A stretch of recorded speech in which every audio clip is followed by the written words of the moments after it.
like to call the meeting to order. Can I get a roll call, please?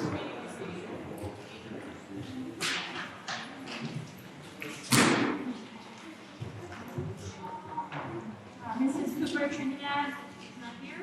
Mrs. Craig? Here. Ms. Noel Malafite?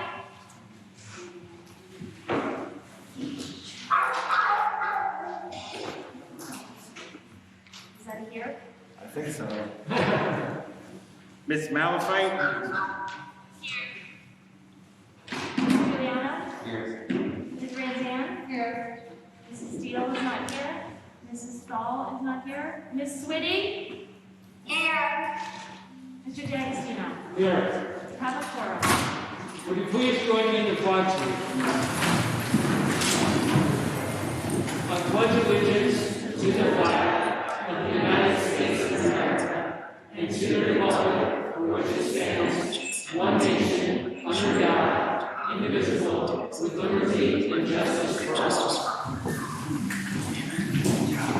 The New Jersey Open Public Meetings Law was enacted to ensure the right of the public to have advance notice of and to attend the meetings of public bodies in which any business affecting their interest is discussed or acted upon. In accordance with the provisions of the Act, the Sussex-Wantage Regional School District Board of Education has caused notice of this meeting to be published by having the date, time, and place thereof posted in the school building and notice of said meeting sent to the New Jersey Herald and the Star Ledger.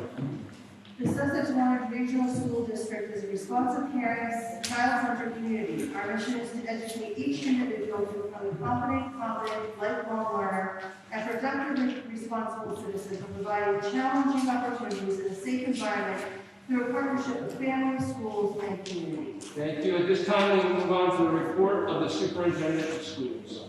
Good evening, everyone. I'd like to invite Mr. Schwartz up to present the students of the month.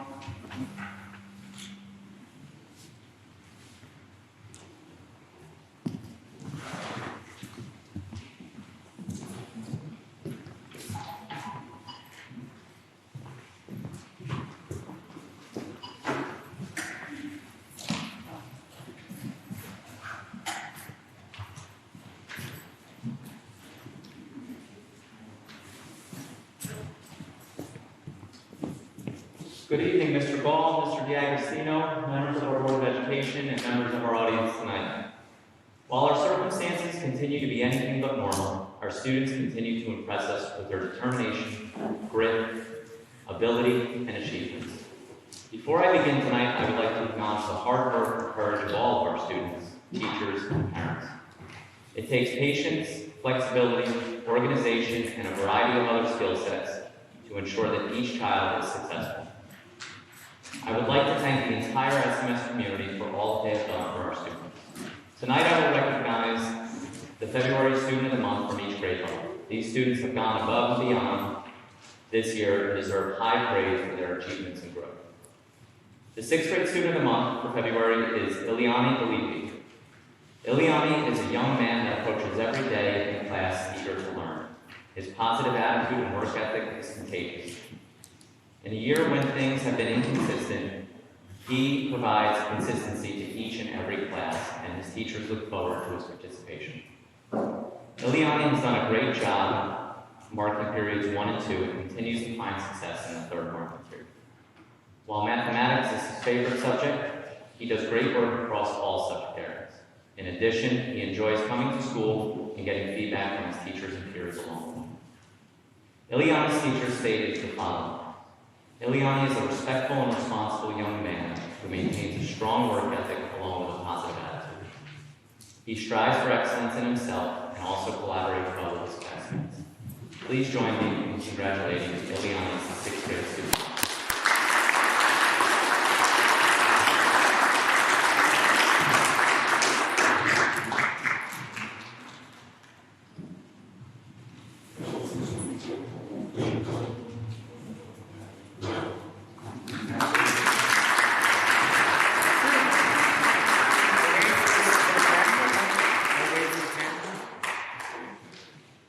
The 7th grade Student of the Month for February is Vivian Kolakowski. Vivian's teacher stated the following: The 7th grade team would like to nominate Vivian Kolakowski for Student of the Month. All of Vivian's teachers feel that she deserved this honor for so many reasons. Vivian always strives to do her best in all of her subjects, and her teachers see how determined she is and how hard she works. In language arts particularly, students are working on reading historical fiction novels, and Vivian is already reading her 3rd novel. Vivian is kind and respectful to her classmates and teachers, and is always willing to help others and work with others as team. In addition to doing well academically, Vivian is very active outside of school, participating in Taekwondo, where she recently earned her white belt. She also continues to be involved in Girl Scouts, where she is an active member of her troop. And Vivian also enjoys spending time and helping her younger brother Gunnar with a variety of schoolwork and hobbies. Please join me in congratulating Vivian.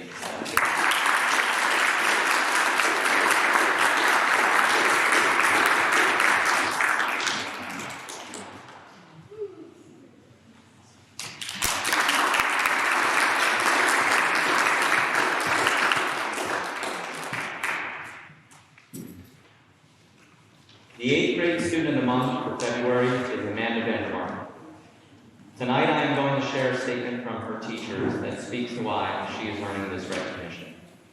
Stephen Hawking once said, "Quiet people have the loudest minds." It is with great pride that we recommend Amanda Vandermark for this honor this month. Amanda is a quiet person who has maintained her best efforts throughout the learning challenges of the past year.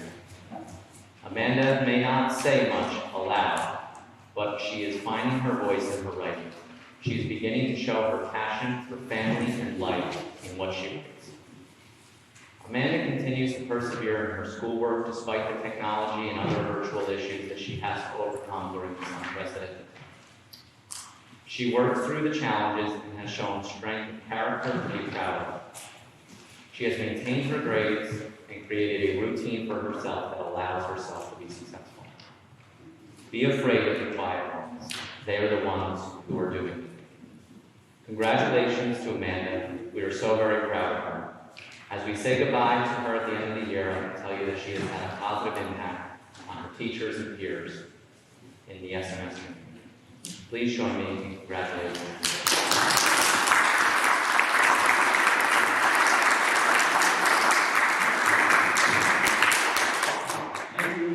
Congratulations to all our recipients this month. If any of the students of the month families did not want to stay for the rest of the evening, now will be opportune time to depart.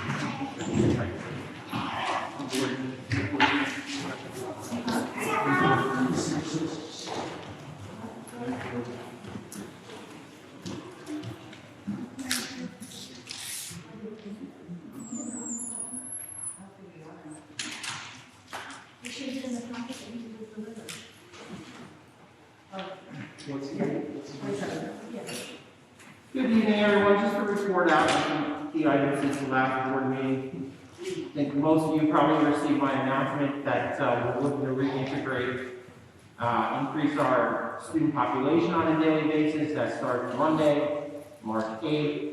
As many of you know, we've tried to set the tone for the duration of this experience that we're going to be cautious, we're going to be measured, we're going to be thoughtful in our approach. We saw what worked at the beginning of the school year. And we're going to institute, as you're aware, single session days, early dismissals for the first 2 weeks. I fully expect after that to transition to full days. Wednesdays at this time continue to be remote. That will be the next phase of expansion. A little bit about extracurricular activities. You know, we've tried to be diligent. We all know what kids love to participate in extracurricular activities. We want to provide that for them. As you can imagine, we've been experiencing some challenges with COVID circumstances, some of which seem to stem from outside the school activities. So our middle school in particular in discussions with surrounding middle schools to see what everyone's doing. In particular, track is a conversation topic that we're having right now. So nothing definitive at this moment other than to say we are talking about it. We just don't want to compromise the reopening. We actually have a circumstance right now. An epidemiologist over at the County Office of Health is evaluating. So we don't want to put any additional circumstances on that may compromise us. Social distancing, we talked about the value of social distancing. In instances where we can't always maintain that 6 feet, the duration of the school year, we've had barriers up like plexiglass, trifold. We have to institute other mitigation measures like wearing masks, so we're going to take full advantage of those strategies. Implement weather days, just to clarify for everyone. In previous board meetings, I talked about how for delayed openings, I'm up in Colesville 4:30, 5 o'clock in the morning. So we're very committed to trying to make a good decision with that. As of late, we got hit with a number of inclement weather days. We apologize for having to do that. One of the reasons we were doing that was because I only had 2 days left that we could do fully traditional snow days before we have to start taking away the spring break. So we don't want to have to do that. One of the more recent storms where the power went out, power was subsequently turned on 9 o'clock at night-ish. And then I got later reports the next day that some internet access was compromised. So, we're looking into ways where we can monitor that. Hopefully we're done with the snow, but that's an area that we're seeking to improve upon. Face coverings continue to be mandated for all students and staff. Screenings, if we all work together, I think this process will be successful over the next several weeks. So we're still asking parents, before your child leaves for the day, pre-screen them for signs or symptoms of illness. Anybody who's experiencing signs or symptoms of illness should stay home. That would be appreciated. So now it's the Learning Loss Committee meeting. So we had our first meetings at each school, just very preliminary meetings, just to talk about ways in which we can strategize, how to compensate for some of the learning loss that we know exists from the pandemic. We brainstormed things like extended school year, expanding that, after-school programs, expanding that. Extended school year, for those of you who may not be familiar, generally a summer program. So Mr. Schwartz and I were debating the other day, who's going to want to come to school in the summer. How can we make that more viable? How can we make it fun while infusing those instructional strategies? So those are things we're brainstorming. And then the final thing I'll leave you with is, unfortunately, the reality is that despite all of our best collective efforts, we're still going to be dealing with COVID circumstances. I got another one today. The middle school, you're getting the notification as soon as the start starts to put it out. But these things are going to continue to arise. Depending upon what the issue is, we take direction from the Department of Health. We're still going to have to do things like quarantining individuals, quarantining classrooms, potentially closing down grade levels, schools. What we're going to try to do is be as targeted as possible while collaborating with the DOH about trying to minimize the impact to the district at large if we only have cases in an isolated area.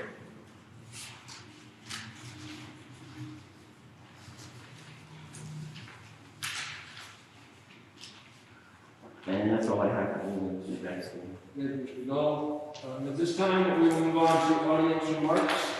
Members of the audience are invited to make brief comments about items on this agenda and matters of interest to the district. We're going to just wait till everyone's done with their comments to have the board or Mr. Gall address the concerns, questions, just for the interest of time. And we do have a couple of kids in the, so just be mindful of that. I'm gonna just test this to see if it works, because the last meetings have been horrible with reception. So I'm just gonna see if this will make any difference. I don't really care. Does that make any difference or no? Yeah. It does? Very good. Okay. So, Ken Nuss, 4 Northfield Drive in Wantage. I will have an update at some time on the unemployment issue. For years, I've been wondering what seems off. And in my opinion, I think one of the things that needs to change is that the teachers union needs to be accessible to the parents. And what I mean by that is, board members come up here, we take what the public has to say. The superintendent. You can just address this way if possible. To you, sure. The superintendent takes what the public has to say, but never does the teachers union have to answer to the public. It may not be the way it needs to go, but sitting up here for 6 years and having the board president constantly wait to the night of the meeting to have the agenda in front of her and realize there's a 25-cent discrepancy and have to bring it up to all of us like it's a big issue, rather than having the decency to just call Mr. Gold and say there's an error on the agenda. It gets old after a while, getting constantly beat down as a board member. And I see it now, being able to be in the audience and say what I want to say. So, I think, because the union likes to come and say what they want to say, I think they should have a seat. And if there are questions, people should be able to ask them. The union has no trouble speaking on behalf of every teacher when she wants to. So, I think as parents and taxpayers, we need to hold them accountable. They may very well be willing to go back, but moving forward, I think the community has the right to ask them questions, especially with all that's going on in the United States right now. I think I'm going to wait till the next session, so I will relinquish this. If anyone would like to use it, there's Lysol here, feel free to.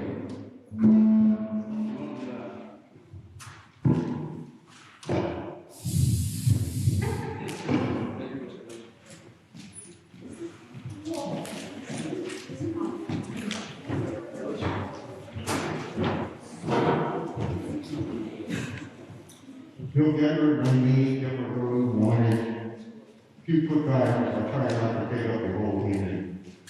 First, I'd like to thank you for opening the meeting and public participation. Somehow we got work to get this world back together. I don't like working based on rumors, but I heard a rumor that some employees of Sussex-Wantage elected unemployment benefits they weren't supposed to get. And supposedly now the state wants the school to be funded. Us taxpayers should not pay 1 cent of that money. Anyone who got benefits they did not deserve should be paying themselves. Plus any fines or anything that goes along with it. Next, concerning your upcoming budget, please remember last year the Sussex-Wantage Board increased its local tax levy by a ridiculous $1,043,000 or 6.60%. Therefore, the average Wantage homeowner suffered a $146 property tax increase in 2020.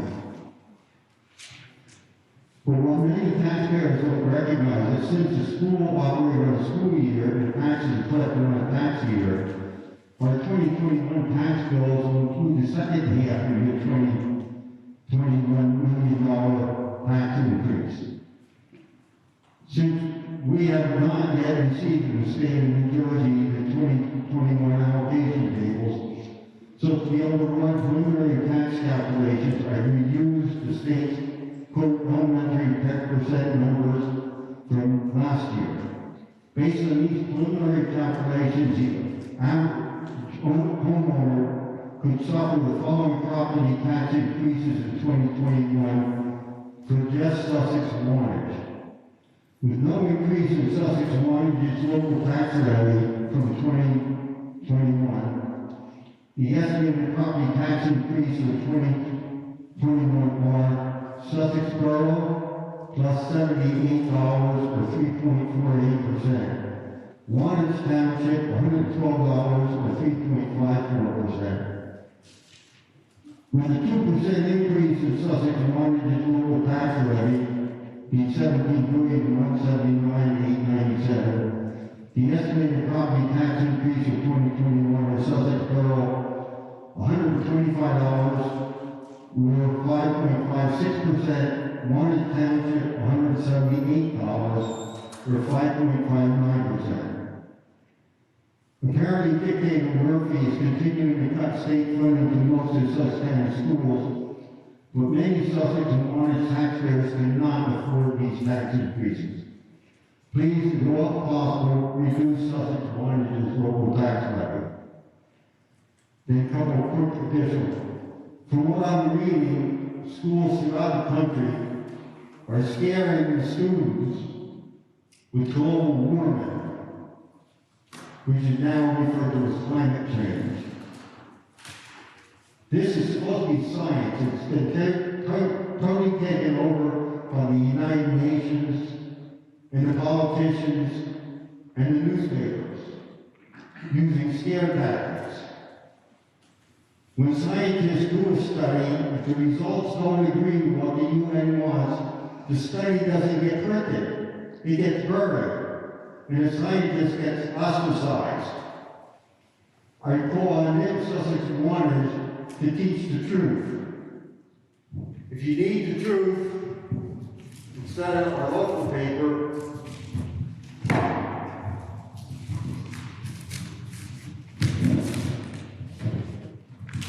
the Epic Times, a weekly newspaper out of New York City, still prints the truth. Last item, I would hope, since our country is supposed to have the thing of equal rights for everybody, that you will retract your transgender policy. Thank you. Thank you, Mr. Geller.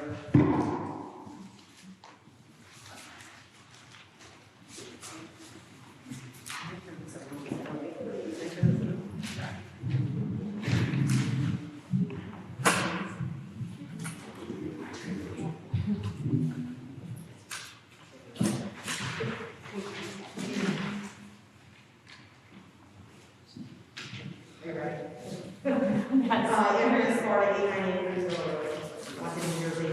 I would like to start off by saying that both of my children's homeroom teachers have gone above and beyond this year, having multiple Google Meets every day, 5 days a week, regardless whether they are in school or out of school.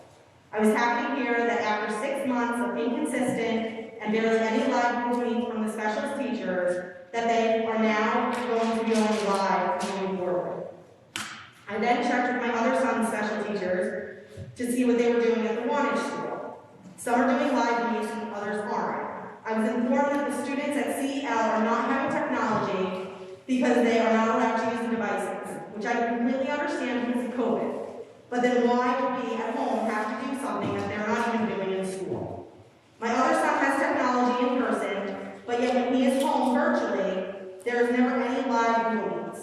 I am flabbergasted that no one in the district has realized the importance of technology being live or in person for the students.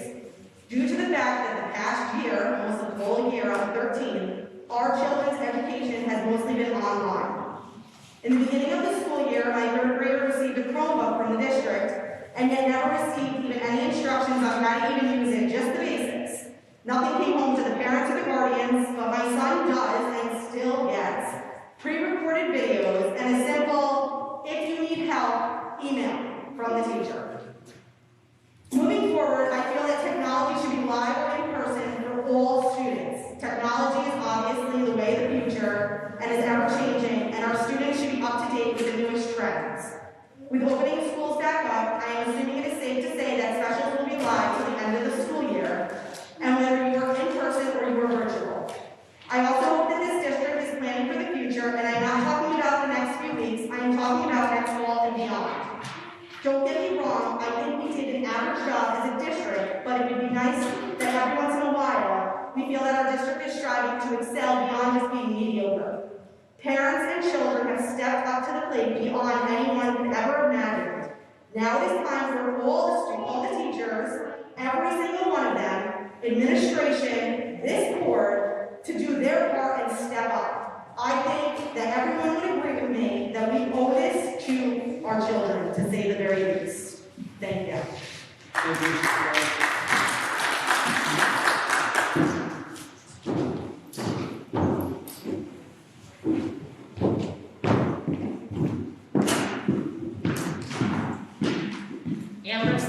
Wantage. First off, I just want to say that I'm pretty disappointed that there's only, I don't know, what, 4 board members here tonight. We're missing 5. I think it's pretty funny that we're all aware that parents were here tonight, a lot of them, there was a lot of chatter on social media, that they were upset and they really wanted the kids to get back to school, and that there might be a lot of people at the board meeting tonight, and just coincidentally, there's very a lot of board members that aren't here tonight that were coincidentally here last meeting. We were only missing the usual 1 last meeting, but now we're missing 5. I'm gonna find that hard to swallow, that it's just a coincidence and everybody has a valid reason. But that doesn't seem too promising, considering the fact that all the parents are really here to see when these kids are gonna go back to school. Which brings me to the next issue. You know, we all received the letter that we're returning to school, but there's still a really long road ahead of us, and the district is going to have to really, we're not going to face 100% cooperation in returning for sure. I mean, I think we all know this. The board is going to have to implement many new policies and procedures, and the board is going to have to vote on a lot of these policies and procedures. And we're just going to have to talk about the elephant in the room that, you know, Ken touched on a little bit, but, you know, the teachers union. Across the country, the teachers union has been very public about not wanting to return, which is concerning to a lot of parents. And it would be nice if the union would get up and give a statement on that, so that we would all feel more comfortable as parents, knowing that the teachers union is ready to send the teachers back to school. Across the country, all we hear about is why the teachers don't want to go to school. I mean, we all know about California, and, you know, the teacher that was on the board in California had to resign. Yes, there was a teacher on the board in California who sat there and disparaged the parents and said that they just wanted their babies. And I'm not saying that we're not in this district, but these are the things that the parents are hearing. You know, this is the way that things are perceived by the parents, is that the teachers don't want to go back to school when they hear things like that. When the teachers unions across the country, everywhere, are making statements like this, it doesn't seem like we're going to get 100% cooperation. So even if this whole entire board votes, yes, let's go back to school, it doesn't mean that we're not going to have one road ahead of us and different things that we're all going to have to vote on to make sure that our kids get the education that they need if they've been fighting for a year now. Now, I got totally off topic.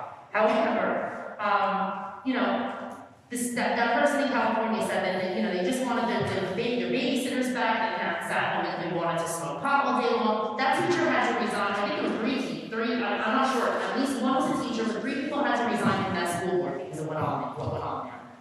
And I personally feel, honestly, that there's just no place for a teacher on a school board, period. I never really believed that an active teacher really should be on a school board. After being on board education myself and seeing that there's a lot of decisions that affect the teachers. The school board is here for the students. The school board is here to make sure that we hire a good superintendent and the district is running smoothly. It's not here to advocate for the teachers union. The teachers have a teachers union. That's what they're here for. The teachers union is not here to advocate for your kids. I think we all know that by now, okay? So this board should not have a teacher on it that's going to advocate for the teachers. I'm sorry. It's plain as day. We're in totally uncharted territory now. Things that we're going to face in the future are things that we never faced before. This last year or something that we've never faced before. Just last meeting, I talked about a teacher, my son's teacher, who was teaching out of a hotel room in Florida and came out and we had to hire a sub. Are we going to have a policy regarding that for when the kids come back to school? If a teacher says, hey, I went on vacation for a week and now guess what? Got to hire a sub for 2 weeks. Are we going to have a policy? If we do and the whole board has to vote on it, how do I know, knowing that there's a teacher on the board, that vote is going to go the ethical way? Does everybody understand what I'm saying? It's a conflict of interest. And it's more of a conflict of interest now than it ever was before, and it's plain as day to everybody Because I personally feel that the teachers' union is a different animal than the teachers themselves. My kids' teachers have gone above and beyond. My kid's third grade teacher who broke his leg, his teacher was in the hospital to visit him. Okay, teachers sent him care packages. I can tell you, and Mr. Gold, you heard me in the past, praise my kids' teachers. This is not an anti-teacher thing, but this union stuff, it's gotta stop. And it's all over the country. So until we hear that we have cooperation and everybody's on board to go back, and then we'll feel confident that our kids are gonna get the education that they need. But we haven't heard a word. We just hear this and that, we hear drips and drabs. I mean, in the beginning of the season, all we heard was, reasons of why they shouldn't go back. I'm sorry, Colleen, but you were in the newspaper quoted that, you didn't want to, you had your concerns about going back to your own school. So now how does that make everybody, I don't know if anybody's aware of that, but in the advertised newspaper, you were interviewed. You had concerns about going back to school. How do we know if you're really on board to go back to school? You might vote yes, but when it comes to a certain policy, you might be like, I'm still a teacher, I don't know local teachers. The teachers' union, let me rephrase that, the teachers' union. So, I personally, this isn't like a personal attack, it's just enough is enough. This has been going on for a year in the news, and everybody in this room knows that the teachers' union, whether it's Chicago, whether it's California, whether it's in those local suburbs, it's an issue everywhere. So until this district has their union stand up and say that they're on board, everybody's waiting for it. We haven't heard it yet. So, I would love to hear something from our teachers' union. I really would.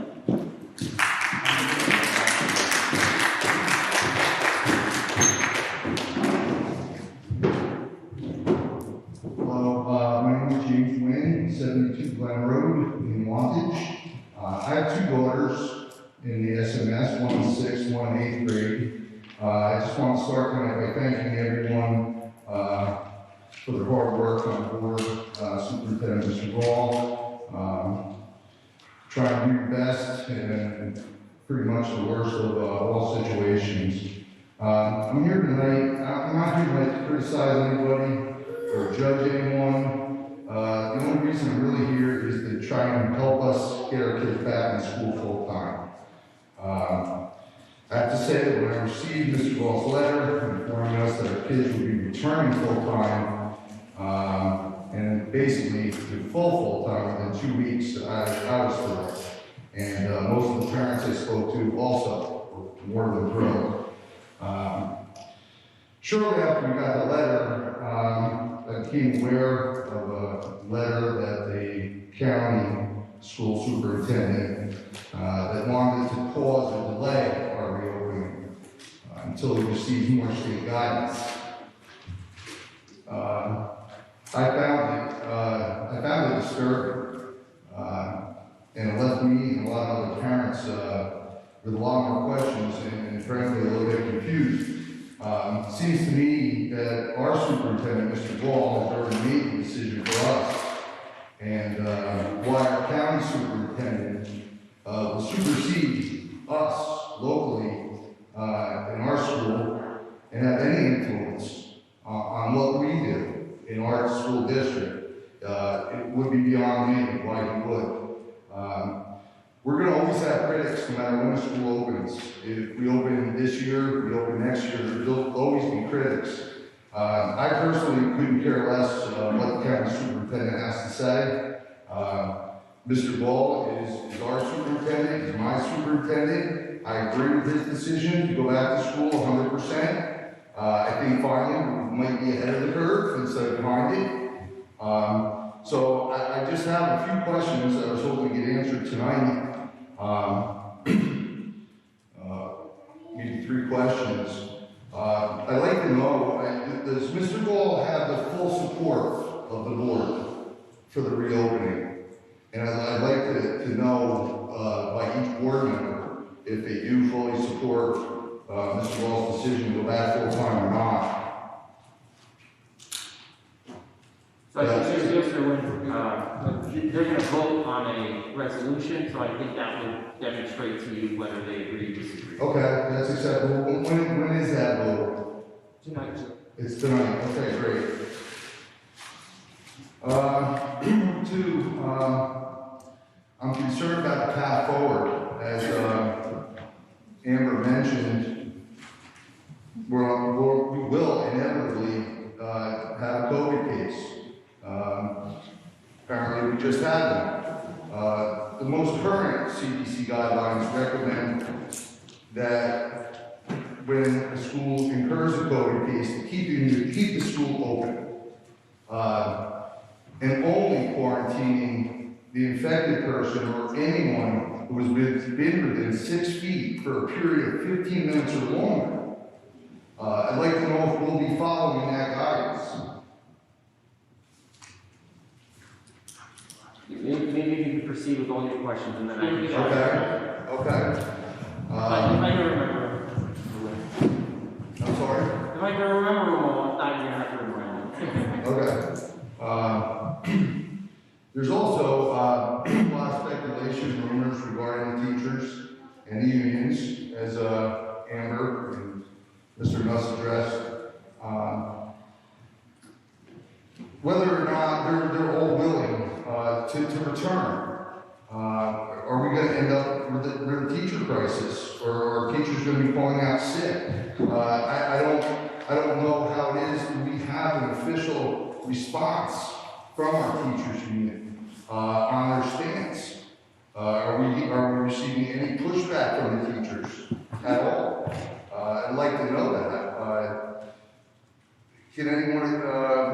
Does anyone know that? Have they come out with a statement supporting or not supporting the decision to go back to school full time on the 8th? I'm going to try to articulate all of these at the end of the comment section. Okay. And other than that, do we have a union representative that's here tonight, or no? You'll answer that at the end, okay. And the last question is, what does the board see as the most pressing issue going forward, and our biggest obstacles that we might be able to address before they actually come up, and it might be another delay. And that's all I have. Thank you, sir. Thank you for your attention. Thank you.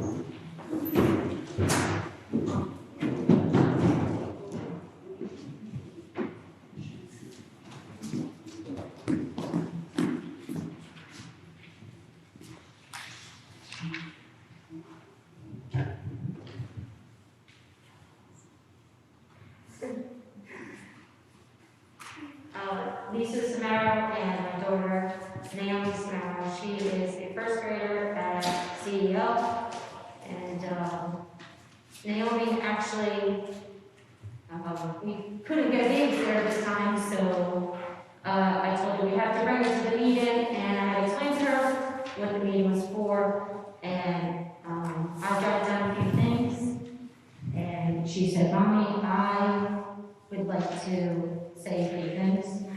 So,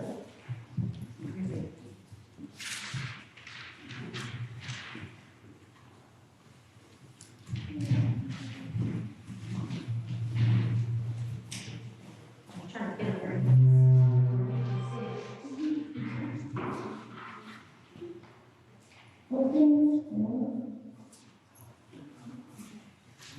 I don't play computers. I miss my friends. I miss this neighbor. This makes me sad.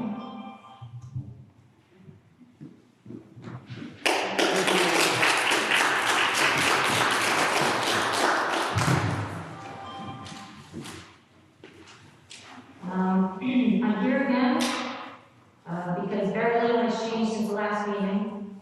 This is already very old and repetitious. I think it's very pathetic to witness grown adults sitting here before me. Really not a care in the world. It's time to open the schools full time. 2-week trials, half days. Why? Just rip the Band-Aid off already. I did see the email regarding the 4 half days, and I guess I will believe it when I see it. And nothing ever really gets done, and nothing ever changes. This has more pathetic parents. Let's get back to pathetic. Aren't grown adults supposed to stand in front of children to protect and do what's right for them? What I see is adults cower behind the children as if they were your shields, using our children to protect yourselves. There's no reason to have the schools closed, have half days. Kids are safer in school. My kids are more at risk at school, more at risk out of school. I have no choice but to bring them everywhere with me. None of this makes sense. Any child, parent, or teacher, staff member that's too scared are the ones that need to stay home. And stop ruining the future for everyone else. Stay home and get a flippant staff that will actually do their job. There are plenty of people that are out there, out of a job, because of this nonsense, and would be more than willing to take your place and actually get things done. Now, about the notification and emails. There's so many emails that are sent out that are not important with there's new COVID cases, but no further action is needed. I don't understand the point of even sending those out. What it does is pretty much like a mind game, that's what I feel like. It makes me assume the worst once I see those in my inbox. So, I'm also starting to believe that packing my daughter's lunchbox is bad luck. I'm sad for that. One second my daughter's going in person to school, and then another second I'm breaking the child's heart with more bad news. Nothing breaks my heart more than to see my children hurt. Kids used to pretend to actually be sick to get out of school. Now they're begging to go. God forbid they sneeze, they freak out. It's not normal. So again, stop with the bogus emails and surveys. If you have any soul, then you'll do what's right. Because if something doesn't happen soon, I'm gonna break, and something's gotta give. My name, Omi, she's 7 years old, and she's a first grader. She's a bright young girl, and I couldn't be more proud of her. She's so strong and brave to be keeping her best. That all she is. All the awful obstacles that you've made her go through thus far. You should all be ashamed of yourselves. I'm not quite sure how you all sleep at night, knowing what you've been doing to these children in the future, and your future too. You can change and make things right. Stop putting yourselves first for a change, and stop making stupid decisions.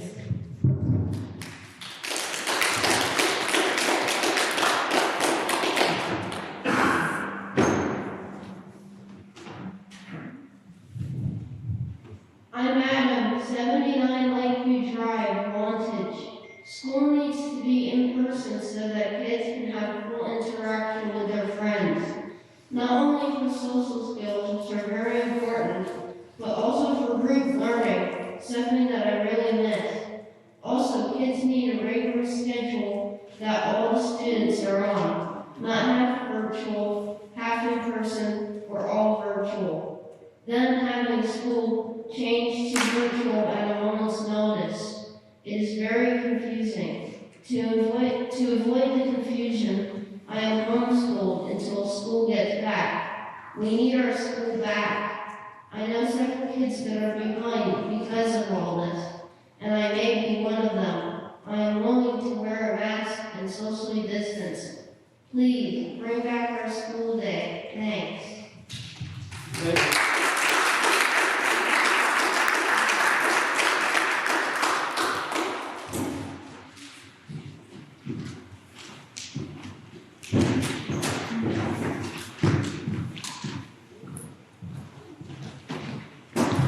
Hello again, my name is Dad from Wantage. Sir, can you state your name, please, once more? Matteo Samaro. Sorry, what? Thank you. What do you say your name is, sir? Matteo What's your last name? Samaro. You're welcome. Thanks for restricting Mr. Gall from answering questions. It kind of stinks in there. He's starting to be my friend. I like the fact of trying school 4 days a week. A half-day thing is nonsense. but at least it's a start. My wife is right. The use of emails got to stop. You're making every parent panic. There's enough panic in the press. There's enough panic everywhere. Just please stop emailing if nothing is really that bad. I would like you to be more transparent when you speak to all of us, whether you're speaking to your colleagues, or to the staff, or the parents. You know, a state trooper called me recently, had a conversation with me. He's a father too. We talked about you, and he told me that you want to be in school. You want the kids in school. The staff is there, the administrators are there. They want the kids there. You have never sounded like you have one like that. When you speak to everyone, can you actually like mean it? Sound like saying, I'd like to be in school. I'd like everybody to be in school. But the teaching union got me by the, you know what?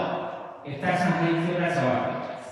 But it can just be a little bit more on our side. We do pay. I wish I could do that. I know you're not allowed to answer right now, but that's how I feel, and a lot of parents feel.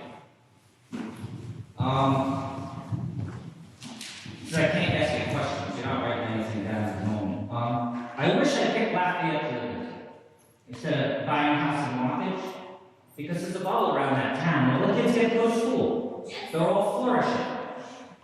I'm very jealous. I'm ticked off. But I'm very upset I just picked a town a couple miles north, even though I love it here. It's a fact. I grew up in Middlesex County, so did my wife. It's overcrowded. The schools we went to, middle school, elementary school, 31 kids in a class. 32, 28. When you say there's a teacher shortage, or the population in this county is so minuscule, so tiny compared to every other county in this state. My daughter goes to school one day a week, one because of smell or COVID case. There's 6 kids in the class. If you're losing a teacher down the hall, put them together. You can fit 30 in there.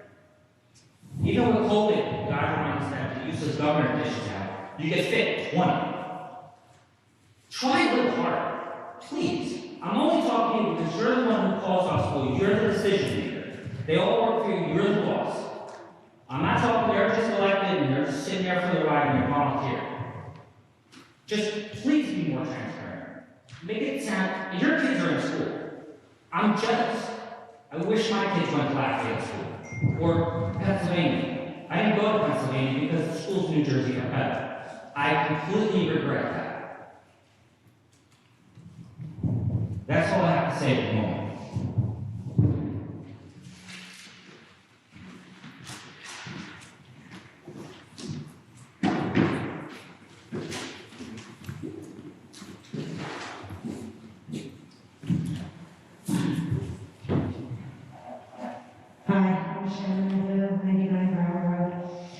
Tonight I come speaking only for my family. However, I may be the voice for many. I come to you not only as a taxpayer and resident, but more importantly, a mother. 1 year ago, our school, along with schools across the nation, shut down due to this global pandemic. We were originally told it would be 2 weeks, then another 2 weeks, then another month. It was soon realized our children were not returning back to school for in-person instruction for the 2019-2020 school year. It was anticipated and expected that the administration would take the summer and come up with a solid, feasible return for school plan for our students for September 2020, but that was not achieved. I received my 6th grade son's cohort schedule, which was B, and my other son was cohort A in the high school. It was extremely inconvenient. We figured we would try to make it work, realizing my younger son has a breathing issue and gets claustrophobic. We knew this would be a challenge from the get-go. We spoke with the administration. We were told that they would work with him with the mask and give him breaks. The first week was absolute hell. He came home crying as the teachers were yelling at him to put the mask over his nose. He was getting stomach aches from anxiety, and he couldn't handle the heat inside this building. We decided to have him go fully virtual. This was jumping from the frying pan to the fire. Over the last 6 months, I've seen my B student turn into an F student. I've hired a tutor at $20 an hour out of my own pocket just to try to keep him on track, something I can't afford to keep doing. I have been on the phone with Mr. Schwartz at least 4 to 5 times. I've spoken with Ms. Citro regarding this 2 to 3 times. I've enrolled him in the BSI extra learning class. I still don't get notifications of his failing grades from his teachers. Right now, he has a 3, yes, a 3 in his math class. Do you think that his teacher or his BSI teacher has contacted him? No. This is a complete failure of our educational system. Virtual learning is not a substitute. My child is learning nothing. His entire 6th grade year has been wasted. I don't think there's a parent who hasn't begged and pleaded with their child to do their work. I don't think there's a parent who hasn't cried with their child in total and complete frustration. I know I have many, many times. I just sat here tonight crying, listening to this little boy talk about homeschooling and how he wants to go back. Because I listened to Vinny talk about how he wants to go back and have friends. Every day he cries.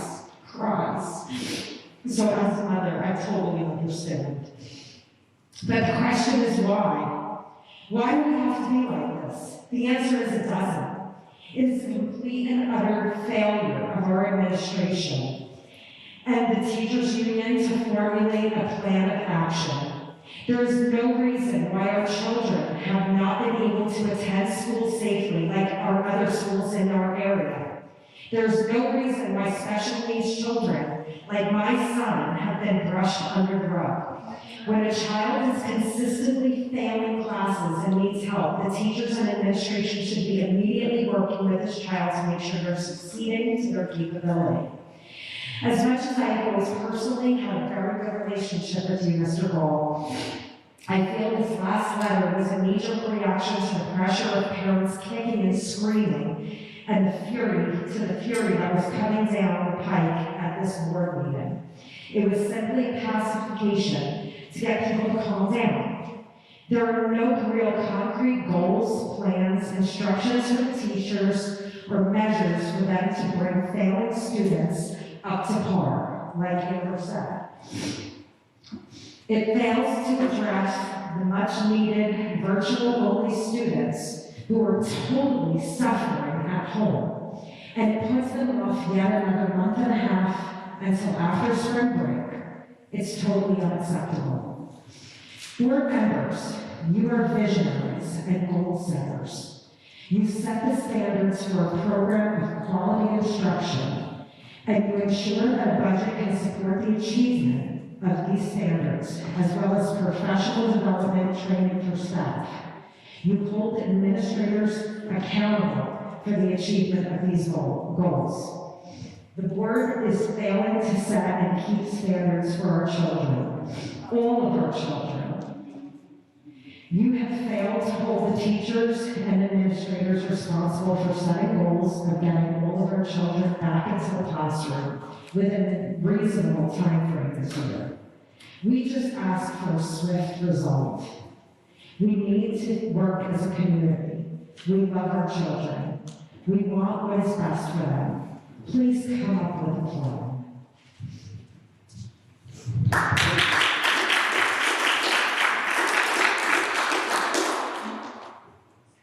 Mr. Ball, I'd also like to ask a question.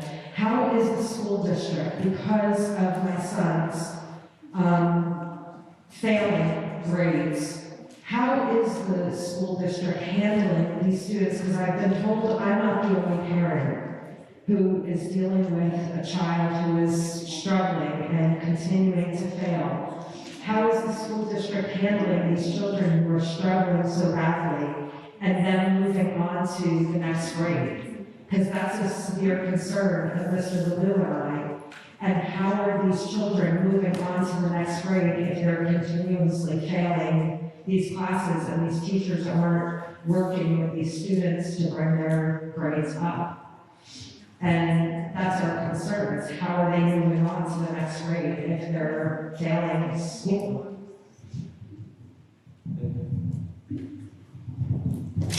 Thank you very much for your comments. Are there any other comments? Yes.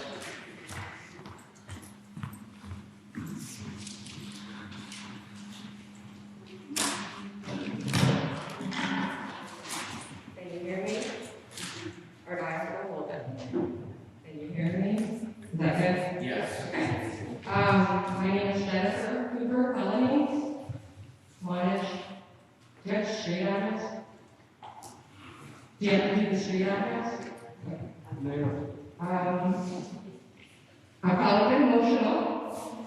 We're all emotional. We're all on edge. Nobody is surviving. So this isn't happening. If you're a parent and you're like totally cool with all virtual and that's like great, well, I don't know how. So we'll start with I do have a question that I guess kind of has to be answered. When you have your funds coming in from the state, it's based on enrollment. You do an enrollment report in October, and you do another one in June, is that correct? It's pricier? You can't answer. Okay, so here we go. Well, we'll address, we're just trying to avoid a back and forth because it takes a long time, that's all. But all the questions will be. Got it. All right, so here's the thing. I think you get about $20,000 per child to attend your district. And I'm also going to say, I was a teacher. I know all about the union. I know all about where the teacher stands. I know where the parent stands. So don't think I'm anti any of it. It's just, there's a lot. So you get about $20,000 per kid. So it's like $100 a day. How many families have pulled out of Sussex-Wantage this year? That's a question. How many families or how many students have pulled out and decided to fully homeschool? Because in the summertime last year, there was only about 144 Sussex County families. Maybe more, but I'm sure right now there's way more. So that's one. $20,000 per kid. There you go.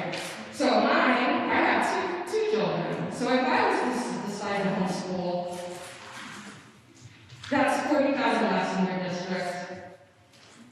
If I talk to 50 other parents, that's $1 million in their budget. And if that was noted before June, would that make a difference in some teachers more willing to go back to work? Because at this point, with my certification, I would come in and teach for free to help the rest of the people that need teachers to go to school. I will sell the class all day long. These kids need to be not at home. I've turned into a different person to my child. I am not proud of the money that I want to be. I've actually said, shut up to my children. And this is where the breaking point comes in. This is reality. And I sit there and think that I'm a pretty gifted person.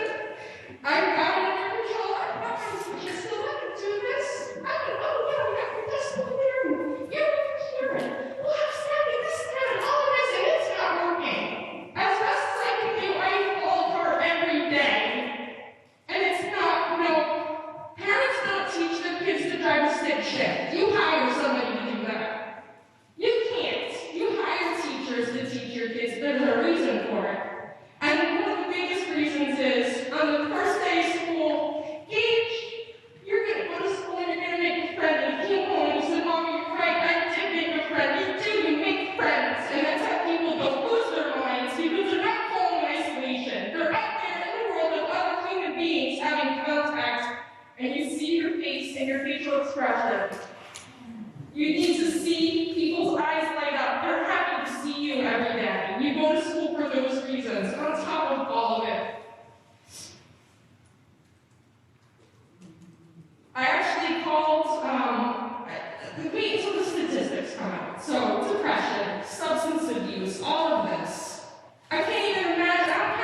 week, and every week the phone would ring, and the phone, I'm like, that Sunday night phone call, I don't want to hear it anymore, because it's like, okay, the other night I couldn't sleep because it was windy. I swear to God, we're going to cancel school because of the wind. I'm like, really? What? Out of 113 days between, the September and prevent system on the first day of school, that was awesome. That was on the first day of school, no, take up the event didn't work, that was amazing. But things happen. Okay, so out of 113 days, cohort A had 44 days in person scheduled. Cohort B had 46, 47, they got a bonus because of election night. Out of the 44 days, 19 days were attended. 12 of them were rescheduled due to COVID reasons. 4 snow days, couldn't get rescheduled, doesn't count, we don't care about snow. Cohort B, in person, 36 days, they attended 21 days. 15 were were rescheduled due to COVID. They went to school 21 days. I don't know how you get, this is amazing. Okay.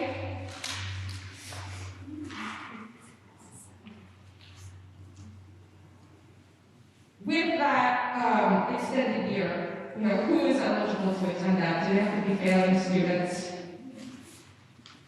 Is this different than regular summer school? Is it going to be different? And then from what I understand, it looks like Murphy allotted money, to other counties, but not necessarily to us. He actually took, I think, $700,000, right? So we're not going to actually lost money. So who can go to the extended year? And how's that going to happen? And if we push this off till after spring break, why? Can we just, we need to move forward. We need to move forward, and then what? And then everybody's going to say, oh, well, you traveled during the break, so let's quarantine for another 2 weeks. So, I think that's... And then I had a question about curriculum. If we had a teacher representative here, everybody would basically be bashing, so we're kind of protecting the teachers from not being present at the meeting. That makes a little sense. And then you negotiate, which takes another 2 weeks to a month to hear back when it stinks. But with curriculum, so you have a curriculum development team, and how does the public weigh in on that and what is agreed upon? And I know that somewhere in your curriculum there's going to be something that says, public events, current issues, things like that. So any current event can kind of be talked about, including lots of things happening out in the country that we don't necessarily need to be supporting or teaching our children, different protests, things like this, because it's kind of blanket statement protected by that curriculum current event media. So I just wanted to know if the public can attend this curriculum and weigh in on that. Thank you. Thank you.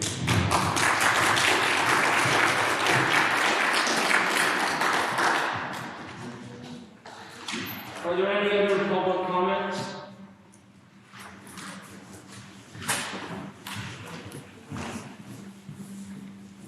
My name is Kathy Southers, 10 Smith Road, Wantage, New Jersey.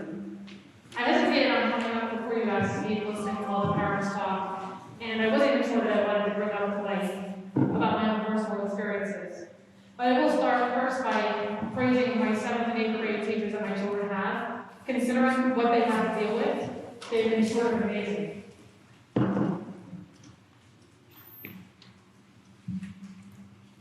I have 2 children, one in the 7th and one in the 8th grade. I have one child that is doing absolutely amazing overall. Keeps up with her work, has a positive attitude, and keeps pushing through like she's never done before. I have a second child who is emotionally suffering, my 7th grader, who doesn't even want to come to school because she has no friends in her classroom. Let me know there are 6 children in her classes. Her friends are either in the opposite cohort or they're working virtually. My child goes to school while is feeling lonely. It has been a fight to get her to attend school. And yes, I've been on the phone with Mrs. Citro to come up with any positive ways that I can actually motivate her to come to school. She doesn't want to hear it. At this point, she's been staying home working virtually. She has no one to talk to. Her outlet is after-school activities that my husband and I encourage her to do. Whether it be basketball, soccer, Girl Scouts, or simply to get out of the house. The countless hugs, talks, words of encouragement have been absolutely overwhelming. When I told her the district plans to go back all together on March 8th, her face lit up. I can only hope that this district moves forward with their plans to put these kids back in school full-time. If the district chooses not to go forward with their plans to go full-time, it will be absolutely devastating to our children. They need to be back in school full-time. And I think about the mental health. How are we going to address it? We have so many kids that emotionally are all over the place. How are we going to embrace that? And working with Mrs. Citro I give her credit. We've been trying to think of positive ways for these kids, and she's been doing her best with different needs. But it's something that another hurdle that this district is going to have to face with these children, aside from the rates. Thank you. Thank you.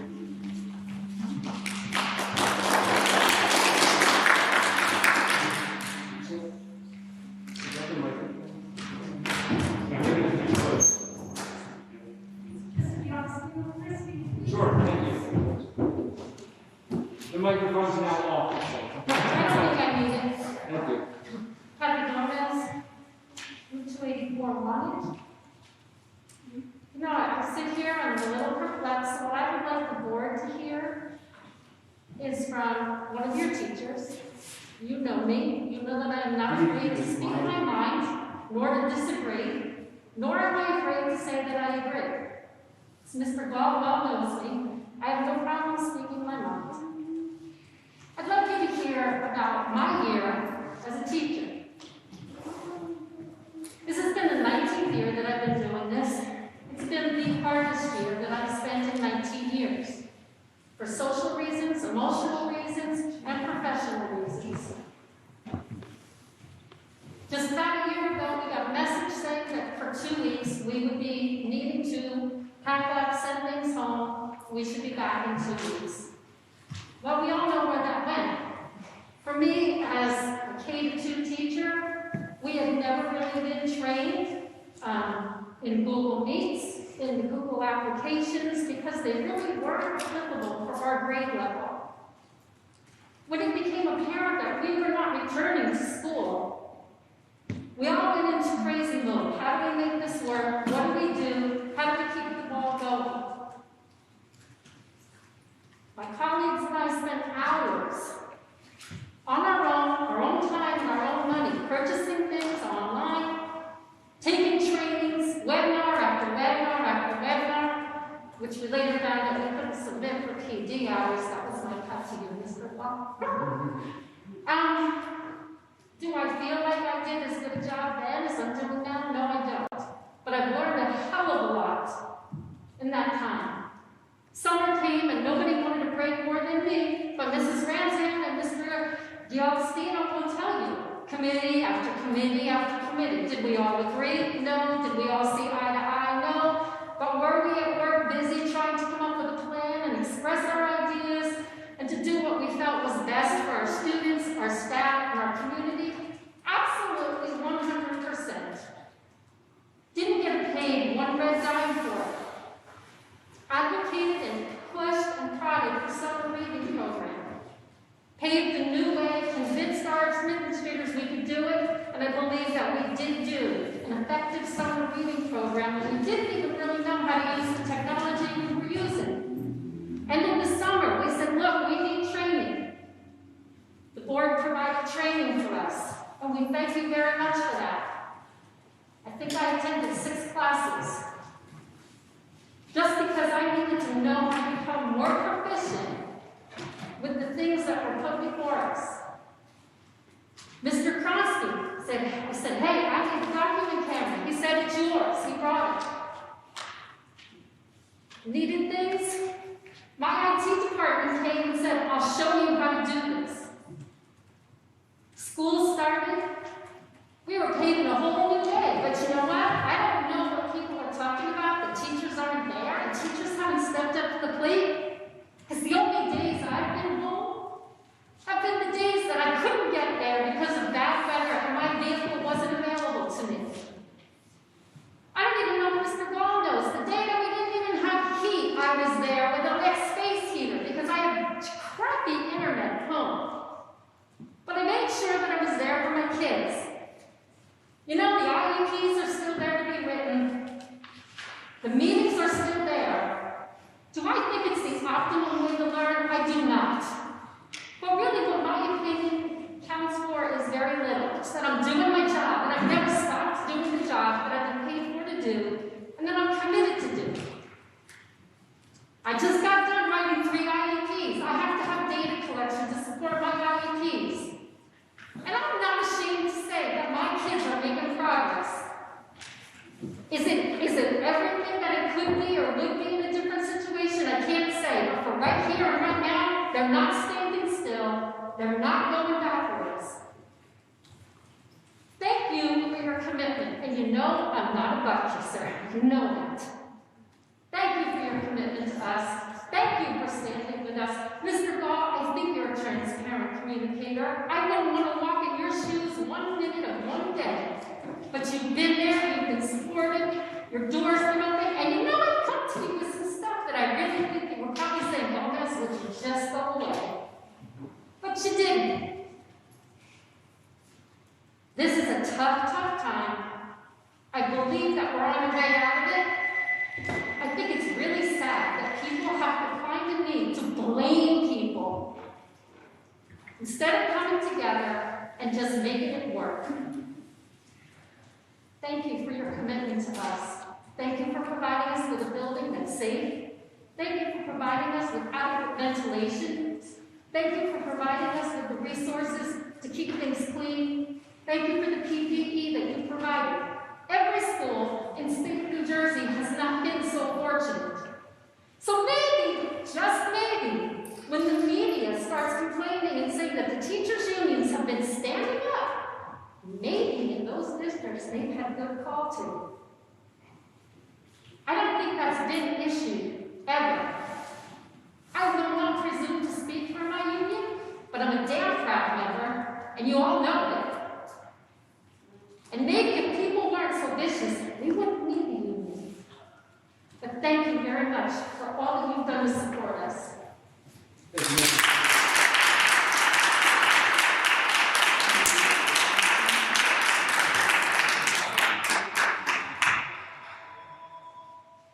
Thank you for your comments. Are there any other public comments from anyone else in here?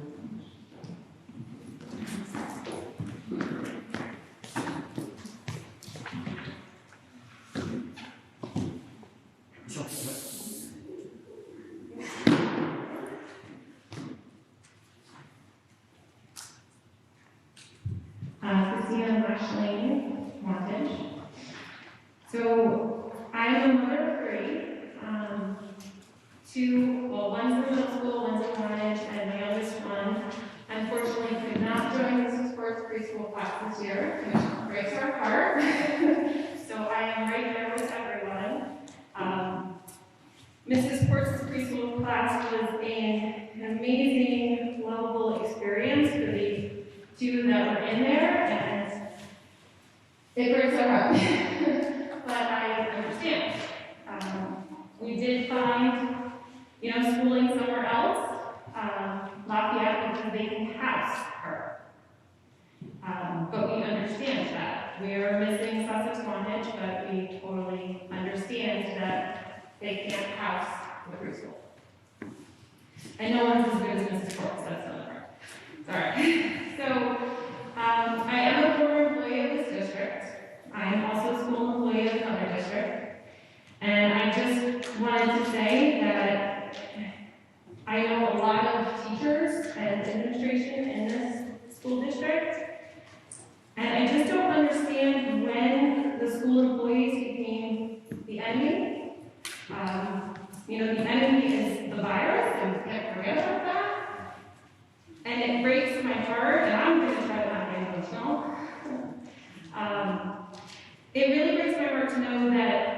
teachers and admin are being viewed in this way, and it's not that I don't agree, but I know these teachers, and I know that they would literally die for your children.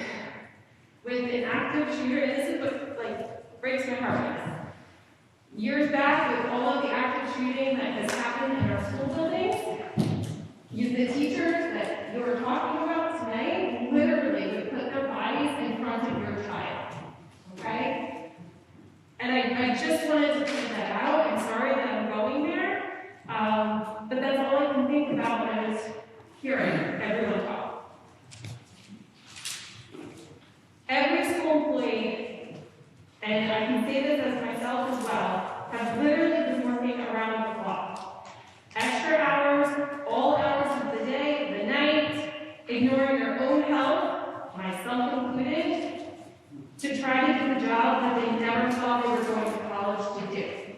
And I understand the point that you were talking about with, well, if somebody's too scared to go to work, just get somebody else. I know that feeling because I absolutely would do it. And that's how I got my job, because nobody does want to work right now, but for their own reasons. But I also got COVID, and so did my whole family. And luckily, we came out okay.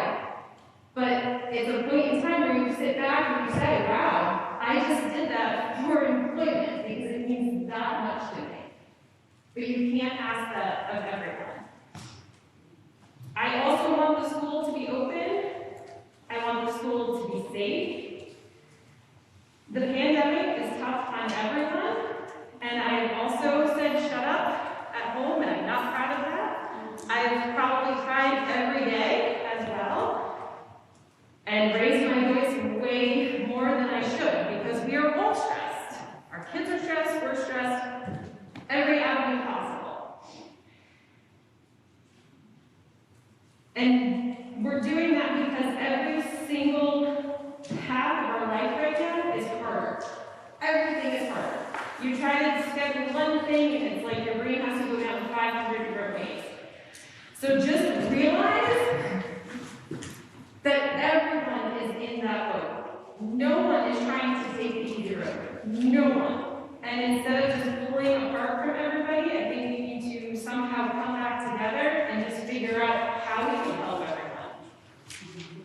So, fellow parents and teachers and admin, reach out for help, check the parent portal, email your teachers. I have not had a negative experience with teachers yet. And my daughter is in 6th grade. She's a good kid, strong academic child. And in the beginning of school, we crashed. She was not prepared for middle school, and she was also not prepared for middle school during a pandemic. And I got a blanket email that assignments weren't submitted, and I was like, oh, that's just a parent email for everybody. Turns out it wasn't. So I, responded, got on it, and the entire 6th grade team responded. We had a whole team meeting, came together. There was no, sorry, I'm too busy. Nope, sorry, we don't have a break. Nope, sorry. No, it was scheduled. It was done. And that was all of the teachers during the school day, including the counselor. So I don't know what it is. I just wanted to talk, but I also wanted to just share my positive experience, but to say that we as parents also have a responsibility and a duty, so just, try to work as a team and not against. Thank you. Thank you.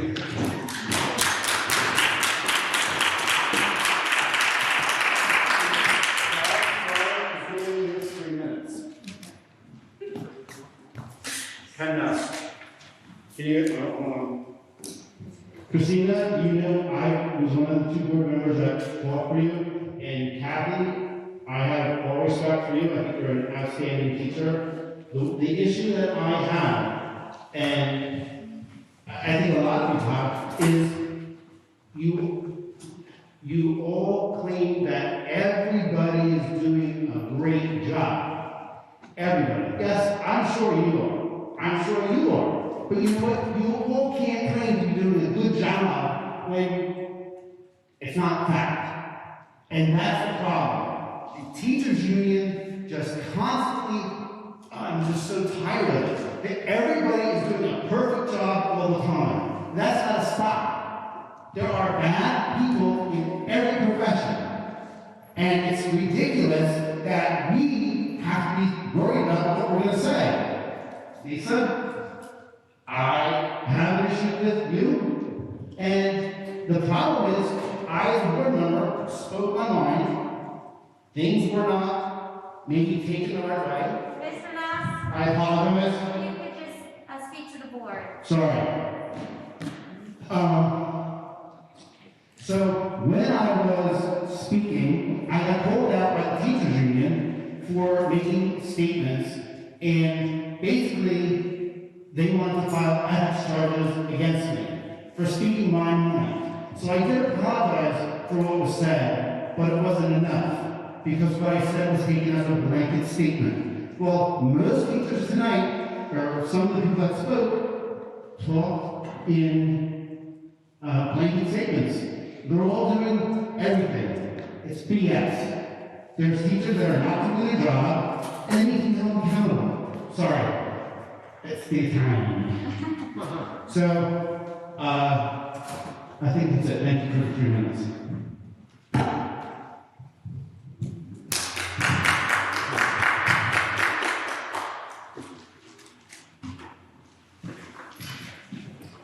And as everyone that wanted to have an opportunity to speak, have they spoken? All right, seeing no more public comments, we give Mr. Baum an opportunity to resolution. Yeah, so I can elaborate on some of the things that I have heard, and I appreciate all your comments. I understand the frustration that everyone's experienced, whether you perceive my kids to be in school or not. Some that's not accurate, but we've experienced that as a family together at home as well. I think the entirety of the matter, all the frustration that everyone's had, has been placed in this giant pressure cooker of the pandemic, and it needs to get cranked up. And that's been a very challenging time frame for all of us. Some of the things Mr. Wynn was talking about with, whose guidelines do we follow type thing. So we work directly with the New Jersey Department of Health, and they very frequently, in my opinion, while I don't speak with them, take their guidance from the CDC. So there's a whole packet that they have out that they constantly update. And when you've heard me talk about it in those letters, things like we're green, we're yellow, we're orange, we're red, that comes from our state, DOH, and the Sussex County DOH. So reopening the school in this process, expanding upon the number of kids that we have, is before the board on an agenda resolution. They'll either approve that or not. Based on the conversations I have, I don't have any questions about what's going to happen. But in contrast, when we have circumstances of COVID, so like that's my decision, so to speak, our decision. But when we have circumstances of COVID, what needs to be done, who needs to be quarantined, does the school need to be closed, that in large part is governed by them. So they'll dictate to us what they want us to do.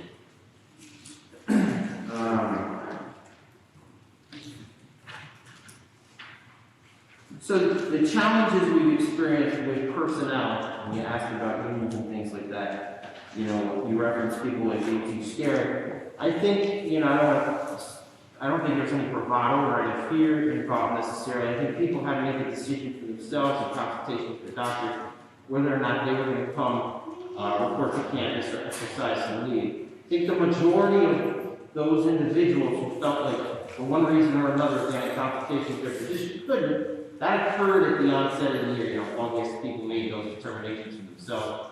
I can't speak for everybody. I don't, based on my conversations, I don't anticipate some large, absenteeism type thing. The challenges we've experienced are more from the quarantining guidelines that we have to follow when we get an incident, right? So we get a staff member or a student who tests positive for COVID, you have to look at all the people you have to do what's called contact tracing, you look at all the people they've come in contact with, was a 6 feet breach. Essentially identify who those close contacts are, and all of those individuals are frequently placed in quarantine. So that's where we've had some struggles where, you know, a group of people let down the guard, have some sort of social gathering, and it's not just teachers, it's been, you know, families and parents, and you're eager to get out and see each other and all those kinds of things. But when that happens, and we have to quarantine, I don't know, say approximately 6 to 10 staff members, that's what cripples our ability to function, where sometimes we've had to close down. It wasn't necessarily someone saying, I don't want to come to work. It was more those actions that you had to take.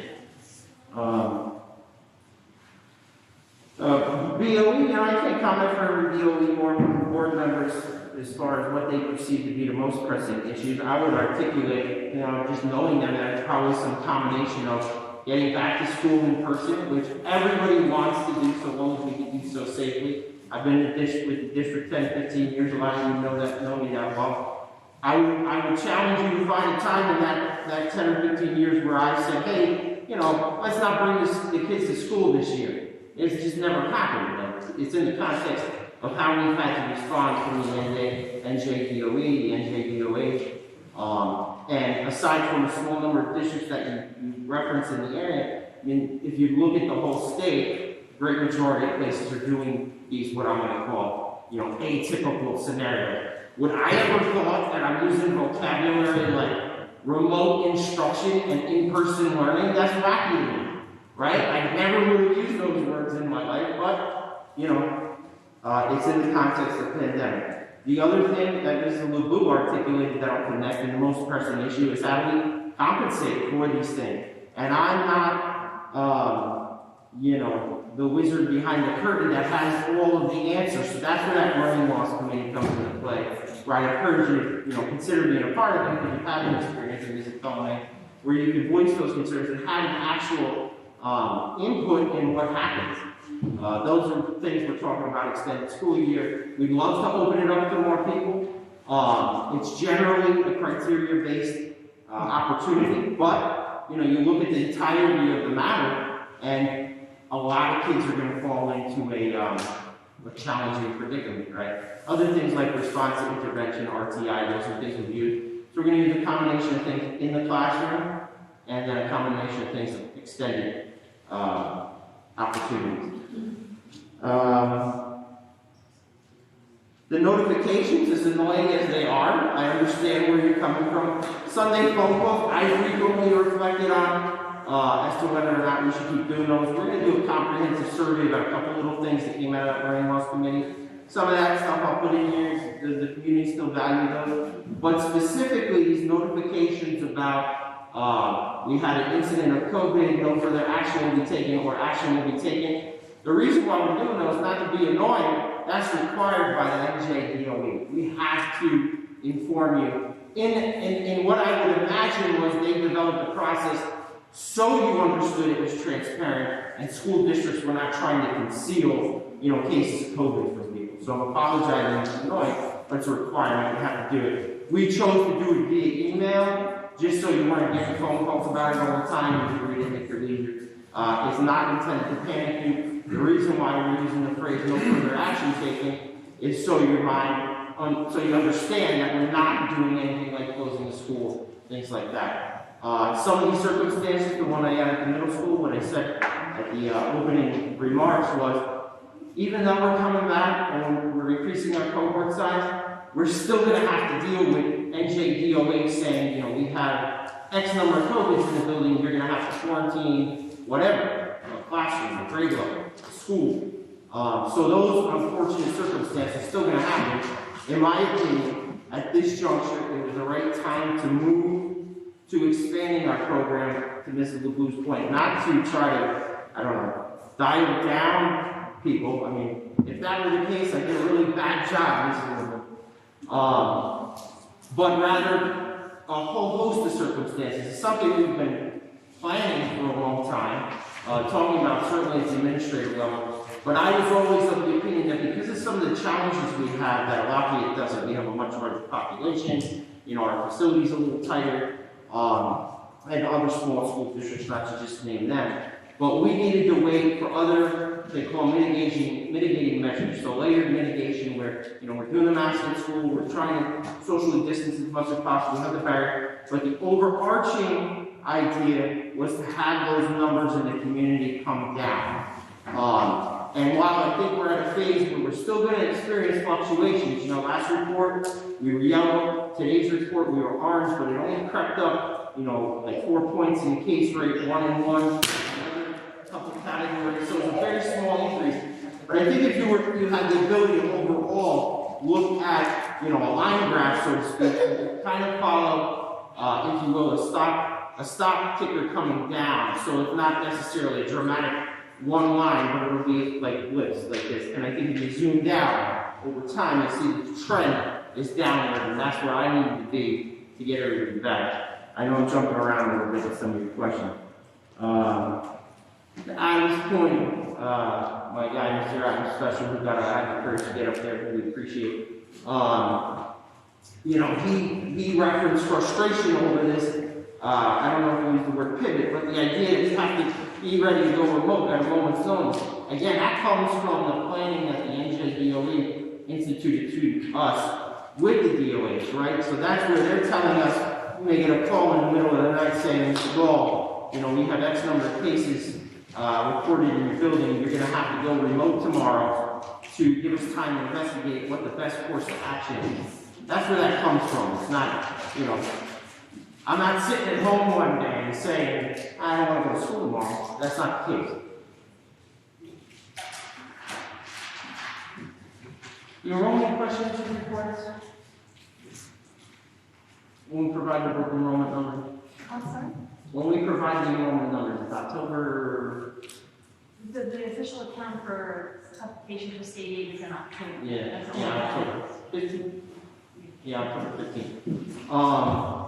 So Mr. Conley's point about how many people went homeschool, I don't have an accurate accounting for you in the moment. I can look it up, but it didn't jump out at me with some sort of significant number. There was a handful of people, but is offset by what I think is happening regionally is you're having, in my opinion, a number of people looking to get out of the urban environments, the city environments are moving up here. So I think we did experience some homeschooling, but we've taken on the enrollments from, I have people coming up from Ridgefield Park saying, my kids' school's totally shuttered, and we want to have the opportunity to come to school in a hybrid fashion. So, we have that balance happening. Talk about the extended school year. Public attendance at curriculum meetings. I'll talk to curriculum chair, as a residential curriculum chair. We may be able to get some representatives. The learning loss committee is something we're actively looking for parents to participate in. The other vehicle that I've seen in the past is the structure of our board meetings right now. There's been debate for people who attend these meetings that we have. Committee meetings where we have we have these whole group board meetings, and then monthly we have curriculum meetings and facilities meetings, and there's different people who serve on those committees. The other debate that's ensued is whether or not our committees as a whole. So in those type of meetings, you kind of have another formal board meeting where the public comes much like they come now. I'm not saying that's what the board's going to do. Those are just different vehicles that we've experimented with.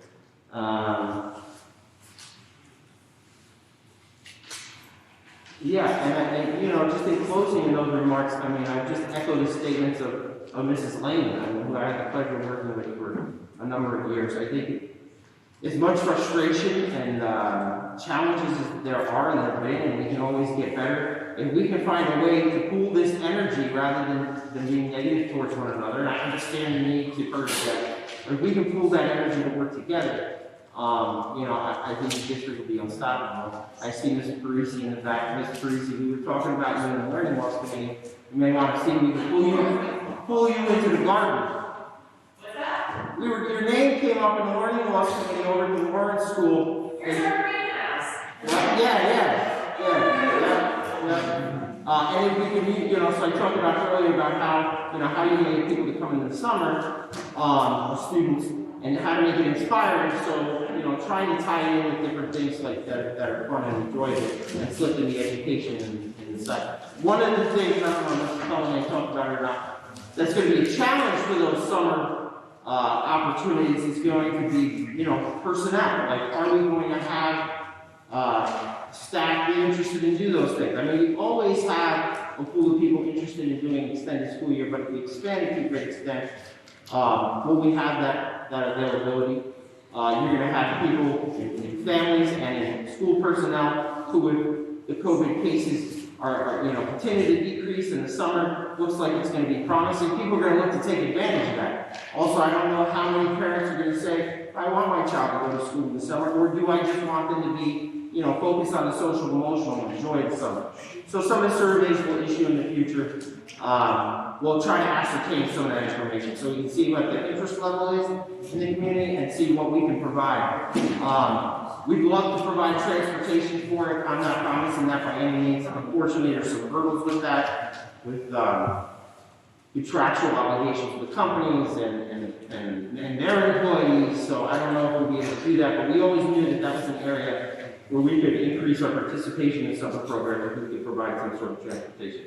But again, I'm not trying not to overextend myself. Comment on Mr. Gettler, who I neglected, I'm sorry, sir, in the beginning, made comments about the budget process, the unemployment. I have an official statement for you about the unemployment, but the budget process, and to backtrack a little bit, I know you see all these things about unions and you have your own opinions about, our unions. I don't speak for any of them. I've been a part of 3 or 4 different unions.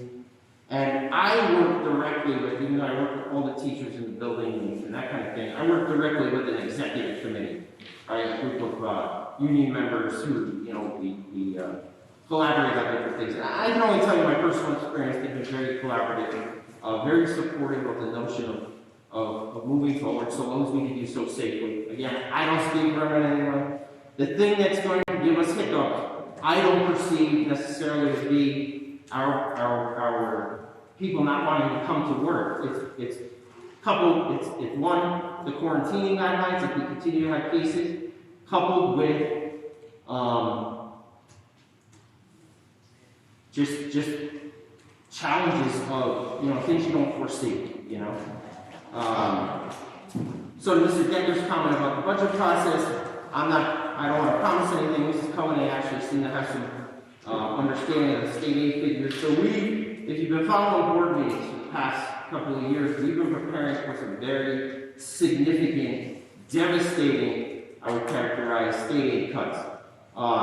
So this year was going to be, I think, the highest or the peak year in those cuts. So we were projected to lose, I think it was approximately about $800,000. You got those figures, it ended up being approximately $600,000, which was positive, but still very negative. That being said, I'm not going to overpromise anything, but just in my initial conversations with the board, Mrs. Wright, our business administrator, who's done a remarkable job, I think we're going to be in a very positive position to be able to do a lot of the things that we want to do, such as funding, compensatory packages for learning loss. There's bringing on additional teachers to keep class sizes low, expanding our RTI program, BSI program, additional materials we may need, additional training for teachers that we may need, all while keeping our budget, what I'm going to characterize as significantly fiscally conservative. I don't want to promise a number, but 2 weeks from now, approximately, we'll do a preliminary budget presentation where I think the board will support that notion. So the reason we're going to be in, if it comes to fruition, a good place is because of current board members, former board members, collaboration with, in particular, changing employee health benefit plans. And that could not have been done without the cooperation of teachers union, the administrators union, the Board of Education, and that's will reap positive benefits on us. And it was a perfect storm so to speak, of some really challenging circumstances where our funding, our state aid is being significantly cut, still is, and our insurance costs are going to skyrocket. Skyrocket's not a bad word, right? I mean, that skyrocket. Millions of dollars. 40% increase in our health benefit packages. Which so ultimately something that was meant for our harm turned out to be a blessing because I think it brought people to the table and we all realized that we need to come together on that view. And what I'm saying is if we can do that in this situation, then again I think the district will move in a much positive impact in the future. For unemployment, so just so everybody knows, Mr. Getler, brought it up. I think Mr. Nussel brought it up before. I referenced this, I think, in the last board meeting or so, just so everybody understands. The Board of Education has received a bill from the New Jersey Department of Labor and Workforce Development's Division of Unemployment Insurance in the amount of approximately $134,000 for its share of unemployment benefits that have been paid to current and former employees. In reviewing those claims, the district is concerned that benefits may have been awarded to ineligible individuals since July of 2020. The district has been notifying the division of its concern and providing employment information so that the claims can be more fully assessed. Unfortunately, at this time, the division still has not responded to the district's concern to provide assurance that the employees indeed qualify for benefits. With the decline in state aid and increase in operational costs, it's crucial for the district to carefully and efficiently expend public funds to benefit students, which is the primary purpose for which those funds are entrusted to the Board of Ed. Therefore, we urge the division to complete its review of these claims with the information that the district has provided so that the Board of Education can use that money where it matters most with our students. Give you an update, I've had some, I forget who was, maybe Mr. Wing brought up the county superintendent. For those of you who don't know, we have a new county superintendent, Dr. Gail Carrot, took over for Rosalie, Vermont. And I know there's, you get perceptions about what you read in the paper or things like that. But I can tell you that my experiences with the lady has been remarkable. I have a tremendous amount of respect for her. I'm not brown-nosing her. I don't report to her. It's, my honest assessment. My wife had the opportunity to work with her for multiple years, I think, and absolutely loved her. She's been instrumental in trying to, even though she's not directly involved with this, give me a lead to a resource person who we can, maybe investigate further, just to try to expedite the review. Mrs. Wright has been very, very diligent in completing rebuttals to these things, documenting paperwork, things of that nature, and the file is probably this big on her desk, and she put a lot of man-hours into it, and we appreciate that, but all we've been trying to do is get somebody to look at it. Maybe we're wrong, but we'd like somebody to look at it sooner rather than later. How much was paid out from the federal? The 600. If you got a bill from, you're saying for $135,000? Yeah, I would not have that information because I wouldn't be charged for that, but I would, anybody that received unemployment benefits during that period, I'm guessing would be entitled to the same benefits. And we don't have to worry about getting a bill for that? No. Oh, just to jump back, because it came back into my mind with again, I think it was Mr. Wynn, if it wasn't Mr. referencing, the county superintendent's advice, if you will, to, kind of pause things and wait for more information. Just to give you an idea, again, I think she's speaking from a place of care, but I don't speak for her, so if you have a question for her, you would have to reach out. But I think some of that information that I was reading was relative to questions that some of my colleagues had about, appropriate social distancing and things like that. I felt a lot of those questions were answered in something called Executive Order 175 from the governor of the state of New Jersey.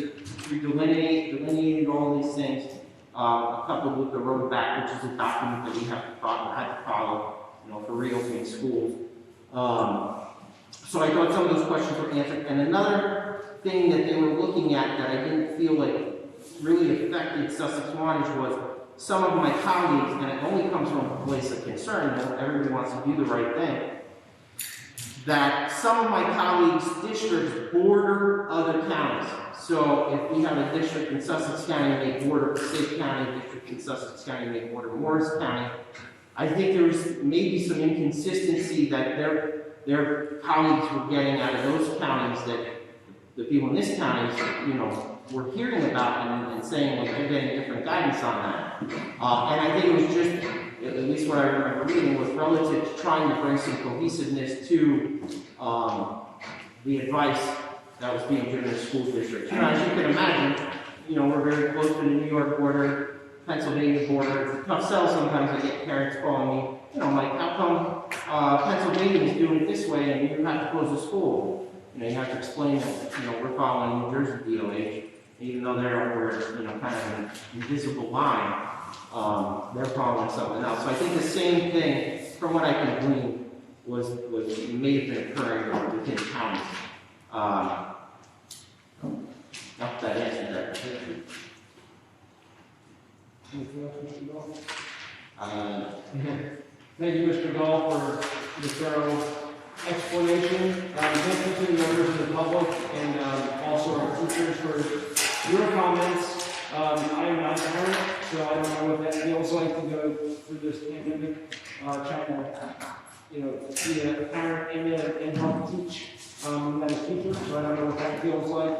But I am a community member and I have seen a lot of passion from both sides, and really we're all on the same side, and that's to get back to school safely and do everything we can to make sure the kids get back on track and are progressing. So I appreciate the passion, and I know that it all comes from the place of good intentions and good betterment of the kids. And that's what the most important thing is. Again, I've had many conversations with parents and many meetings, with teachers and board members and administrators, and we're definitely all in this together. So thank you for your comments. At this time, we'll move on to the board secretary certification.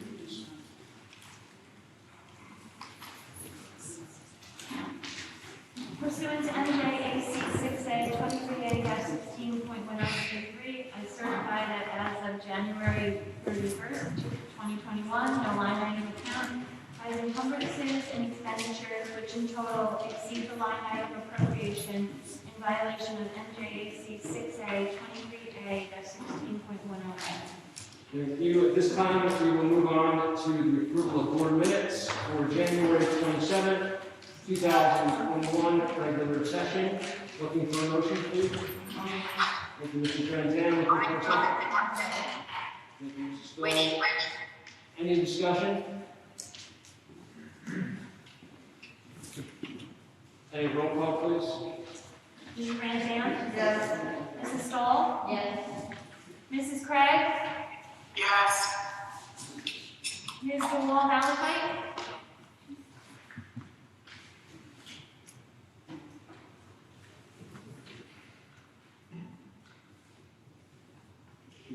Ms. DeWall-Valentine?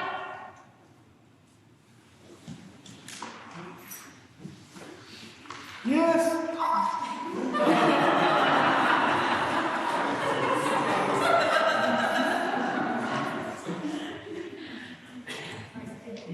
Now you make it joke. Did she answer or did she not answer? She did. Laughed at her. I should have done that.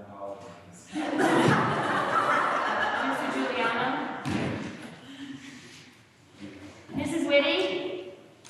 Yes. Mr. D'Agostino? Yes. Minutes are approved.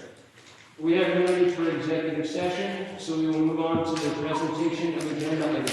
I'm sorry, before I do that, I just happen to glad that this is part of what we were talking about. I don't remember the question or not, but the issue with the specialists, some of that was by design at the onset of the school year. We wanted them pushing into the classroom from some of the information and research we were receiving about, using communal spaces and things like that. And it made it a little more challenging for them to push in and stay on time efficiency with gearing up with Chromebooks and things like that. So we found some folks, based on some of the concerns that we got, we're doing a really nice job in the efficiency aspect of it. The long story short, that should continue to the duration of the year.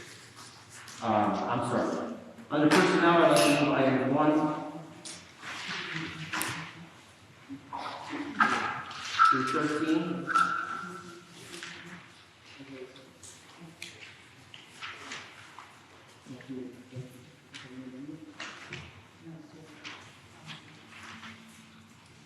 Are you looking for a motion, please? I'll make a motion. Thank you, Mrs. Craig, looking for a second? I'll second. Thank you. Any discussion? I'm sorry, who seconded? Wait. Thank you, Mrs. Wood. Any discussion on personnel? I don't know if this matters, but I just was reading through interim superintendents, superintendent. Which number? It's all of them, one, it all says interim superintendent. Unless you're trying to tell us something. Mine says, on the top there? Okay. We're on, yeah, so policy. Okay. You want for personnel? Okay, yeah, I'll be prepared to so policy, personnel 1 through 13. Any discussion on personnel? All right, roll call, please. Mrs. Craig? Yes. Mrs. Whitty? Yes. Ms. DeWall Malafite?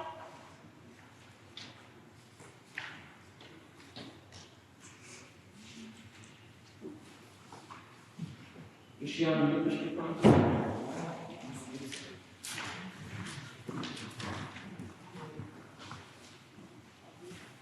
Say it again. Ms. DeWall Malafite?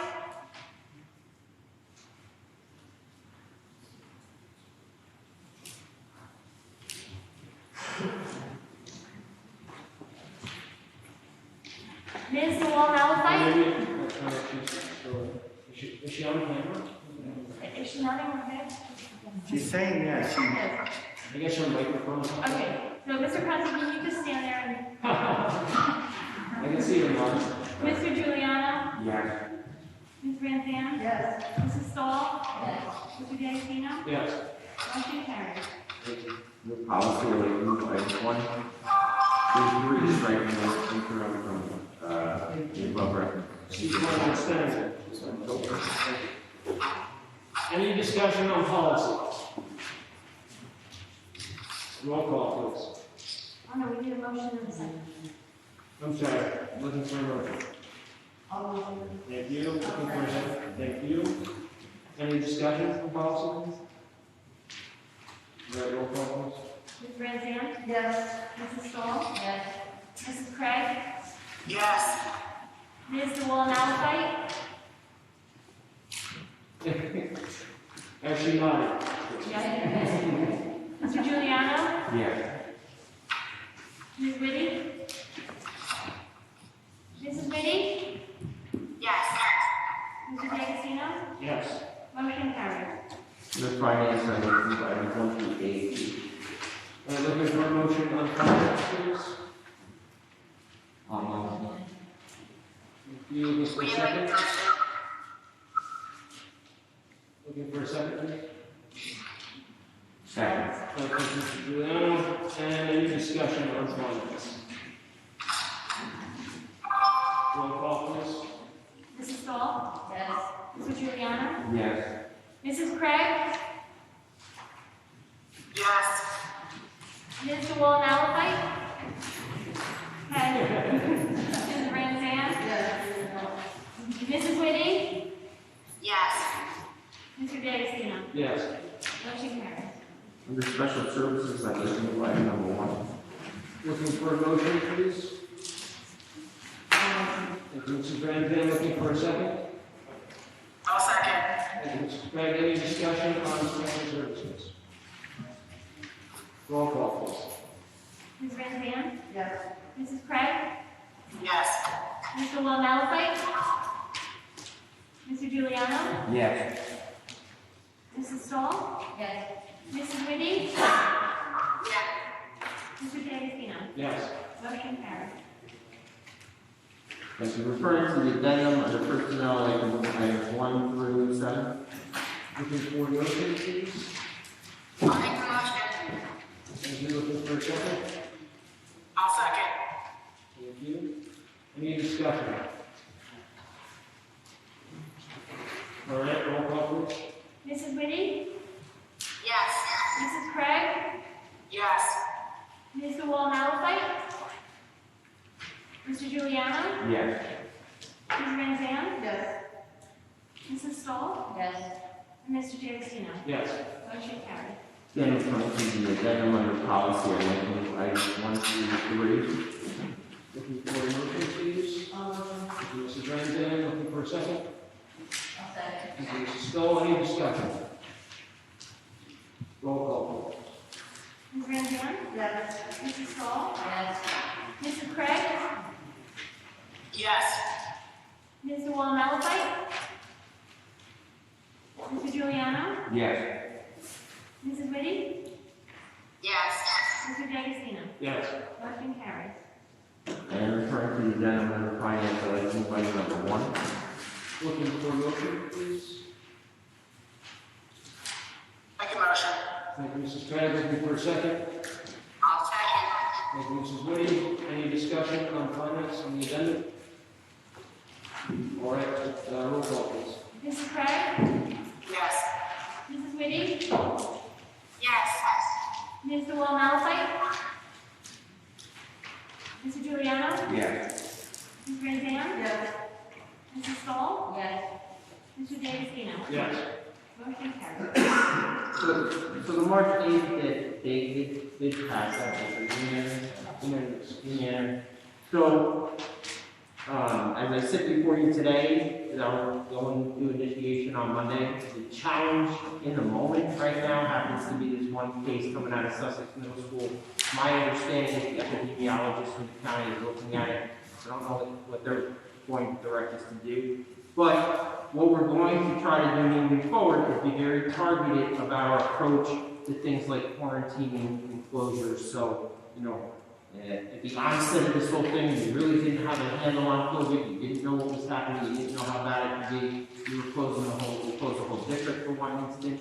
So you try to refrain from doing that kind of thing. We can have 2 schools operational, and, county said we have to close 1 school for a period of time, we try to initiate those things. We can close classrooms as opposed to grade levels, or grade levels as opposed to whole schools. That's the action that we try to take whenever possible. Thank you, Mr. Wall. At this time, we will move on to unfinished business. Does anyone on the board have any unfinished business they would like to discuss? I would like to bring up, hello, can you hear me? Yes, you can hear Mr. Wood. Okay. I would like to just bring up that maybe possibly we can think about having, the backup dates continue more throughout the year. Okay. Backup dates for the board meetings, I mean. Right. It's certainly something we could look at. And we would adopt a new schedule and meeting, correct? This is right for that. Yes. Yeah, so if we could look at it before then, that's okay, but yeah.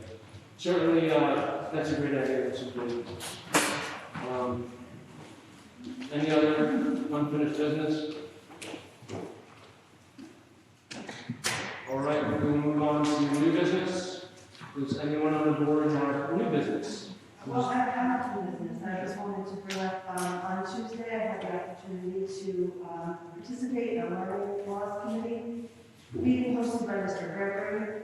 Learning loss is one of my biggest concerns. Speaking to Mr. Gregory, talking about Board of Education members and their concerns, that is my biggest concern. Learning loss is one of the biggest challenges this district will have moving forward. I really enjoy collaborating with wonderful, dedicated teachers, and I give Mr. Ball and his administrative team kudos for his foresight in bringing this to us now instead of later, so that we can provide our students the appropriate programs to help that move forward. Being a teacher, I think is important. Thank you, Mrs. Graham. It is an integral time for that right now because we are in the budgeting process and that, influences that process. I happen to have a, new business item. Sorry for hitting the board with this, I don't never want to blindside you, but it kind of came to me. I don't know if it's an official offer from Sussex Borough, I don't speak for Sussex Borough, but came to me through one of their council members. I gather probably like the brainstorming phase of what they're looking to do, so, you know, we just wanted to bring it to the board just for conversation and, you know, thinking about it. My understanding is, again, please don't hold me to anything, but just what came to me, my understanding is that the borough, in conjunction with maybe Northwest Cap, is looking to enhance the community of Sussex Borough and provide opportunities for kids in the area, in particular in the capacity of a playground installation. So they were looking at a couple of different areas, and I think one of them that popped up that they're brainstorming is the possibility of doing something, you know, I'm assuming in the front field of the Sussex Middle School, very preliminary. You know, we put it in the hands of Mr. Petrowski just to kind of drill down on some insurance issues and things like that before we even, you know, consider committing to something. But I just want to make you aware of that and get your general take on something like that. You know, there's pros and cons to it. It wouldn't, my understanding is it wouldn't really be age appropriate for the students at Sussex Middle School, but I don't think that's their intent. I think it's more community resource. So, you know, again, there's pros and cons and some challenges that come involved with that, but I'd love to hear any opinions and see if that's something you want me to enter into dialogue with them about if they choose to go that route. They were looking at another field, so I don't know what their final determination, you know, where they're going to want to be. If I could just, before the board comments, if I could just add, the paperwork was sent to me, and one of the documents was the rights and responsibilities of the entity receiving the donation, and we would have to have liability insurance, we would be responsible for the upkeep, for the repairs and maintenance, and any damage that was done to it. So just because it was on our property and it is a donation doesn't mean there wouldn't be ongoing board liability as well as expenditures. Essential costs, you know, when you put a, you know, playground in, we can't just use mulch from, you know, the local hardware store. We have to use school grade, health grade mulch where, you know, if someone inadvertently consumes it, that kind of thing. It's not treated with pesticides or anything like that. And that in itself, that is very costly. And we generally replenish it every year at the schools. I know they've been looked at. When I was on council, we were building places to have a playground. We ran into a problem because a lot of places we could have it and big enough for it was flooding. Yeah, so we experienced that, as you know, up front. So the only thing we were thinking about going back to, is like you said, it's a school or was before we had put it up years ago. Playground. Here? Mm-hmm. Yeah, so that was long before my time. Yeah, there was a nice playground there, but over time it started rusting decay. And how that was school, I think felt that it was a liability for them because they had insurance and stuff too. Okay. So it was taken down. Yeah, and we had permission not to take it down, but we just took it down without our permission. And we were surprised it was done. Yeah. So we're looking for something like that for one time. Yeah, and I'm sure you know that area when we have those 100-year storms that seem to occur, you know, every few years now, that area floods significantly. Yeah, so there's a lot of other things about it, like you have to pay out like insurance and somebody does the upkeep of it, and you know, it could be the town or that's the school together. I don't know if it's what covered, I don't know, council involved. Yeah, there might be a liability too with you said it wouldn't be appropriate for the middle school first of all, right? So, Yeah, I don't speak for them, but I don't think that's their intent, you know. I think it's so what if an older kid used it, you know, and got hurt that way, then, you know, that's a problem. I think there's too much cost associated with way. I'd have to You'll see find. what it is, like, I can't comment on it. Yeah, I'll send it out in the communication tomorrow too. They didn't give you any diagram? Sure, Mrs. Riker has it. I'm gonna ballpark it as similar to what's at Warren School. Yeah, because I know I was in charge of that when I was on the committee, so, in council, so I know a lot about how to ask for prepared. It is a lot. Thank you for letting us know, Mr. Bowler. That's a nice generous offer. We're gonna see what the cost would be associated with it. Where was we remember was down in the field? Right, one of the things that happens when you have playgrounds and with our insurance carrier is that they do yearly inspections of whatever playgrounds that we do have, and I think that might have been, it's when I first came here, and they give us detailed reports on what needs to be fixed, what needs to be done, and things that need to be removed. And so I think the recommendation at that time was that we need to remove it for liability purposes at that time. Yeah. Does anyone else have any new business on the board? All right, seeing none, we will move on to audience remarks again. Members of the audience are invited to make brief comments about items, comments, agenda, and matters of interest to the board. Teachers lessons in middle school. Just to back up on the playground discussion that you were just having, I would just hope that you would keep in mind that our Sussex middle school students have physical education out there. Space is limited. There are a lot of divots that do need to be repaired on that field. We do get a lot of twists and things like that. But also, we have after-school sports. I'm hoping that we can have those back in the future, where sometimes we have field hockey and soccer practicing at the same time on that field. So the placement of this may impact some of the things that we already have going on in Sussex Middle School. So not just the fact that the playground might not be appropriate for them, but it also may limit what we can do with our after-school programs. Thank you so much. You know, again, very preliminary, just conversation. Are there any other audience remarks?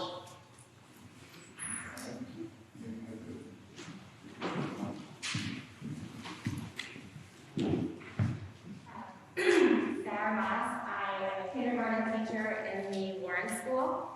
I am speaking to you today not on behalf of the union, but as an educator and a parent in a pandemic. I speak for myself and for many of my colleagues when I say I am working harder than I ever have, putting my own child's needs, last year especially with the stop everything and have to go remote, last, and my students' needs first. I have been in school every day, and no one wants to be around me when Mr. Wall says that I can't go to school. I missed that. I said nobody wants to be around me when Mr. Wall says you can't come to school that day, because that's my home for 7 hours a day. I live there, I breathe there, I eat there, and those kids are like my kids, more than my own kids, right? So to stand up, to sit in the audience and to listen to the comments, which some of you are probably justified in feeling that way, and I don't necessarily agree with you, because in every profession, not just teaching, there's always going to be someone that sticks out and ruins it for the rest of us. But that's not everybody. And I know, being educated adults, that you all know that that's not necessarily the case. I personally feel that being in school is in the best interest of all the students, socially, emotionally, and academically. Despite the situation, I have been seeing great successes. My parents are awesome tappers and lenders, as well as their students. I understand the frustration, and I understand the emotional toll it has taken on all of us. But I believe we are headed in the right direction, and together as a school community, we will continue to move in the right direction. We are preparing our classrooms for Monday. We are ready for Monday. And despite popular belief, we're excited for Monday. On a side note, Mr. D'Agostino, I must have misunderstood the point of the meeting date changes being to accommodate the newer members, which was great, but it's disappointing to see that they aren't here in person with us after all of the accommodations and the changes that we made. And I think that it's important being new members that they should be here, and their interest should not be over a computer or a Google Meet, but it should be in person. and Maybe you we should had address that. with them, I think that's something that you should convey to them. Thank you.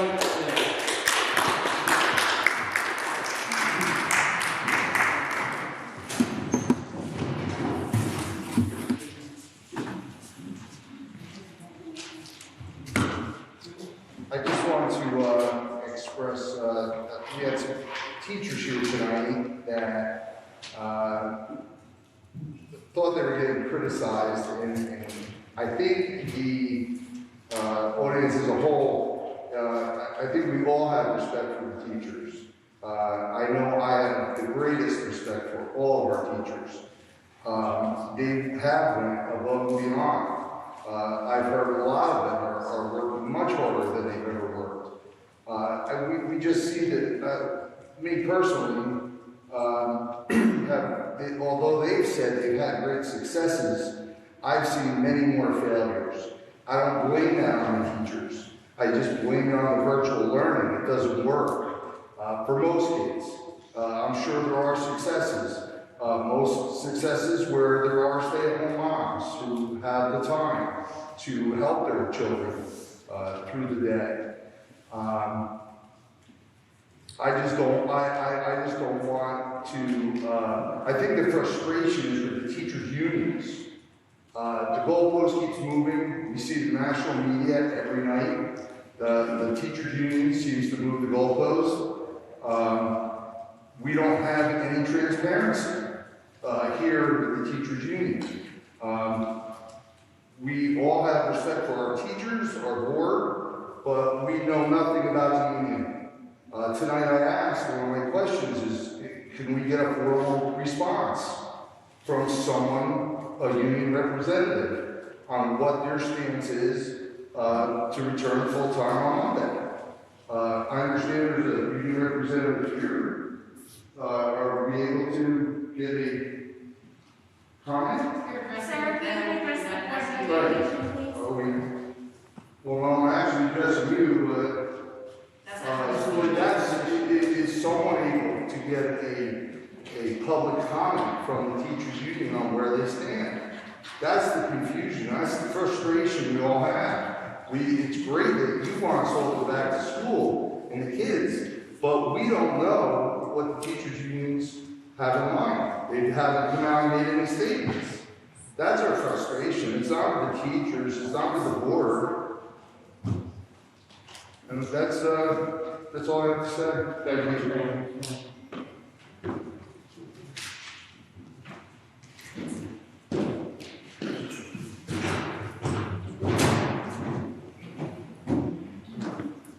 Pam Quartz, I'm a teacher in the district. This is my 24th year here as a teacher, and I've been teaching 44 years in total.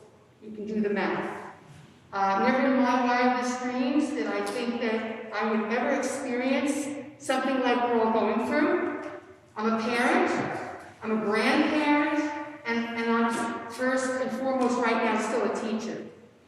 I teach the youngest students in this system. I teach preschool disabilities. You want to know how difficult it is to work on a computer with preschoolers.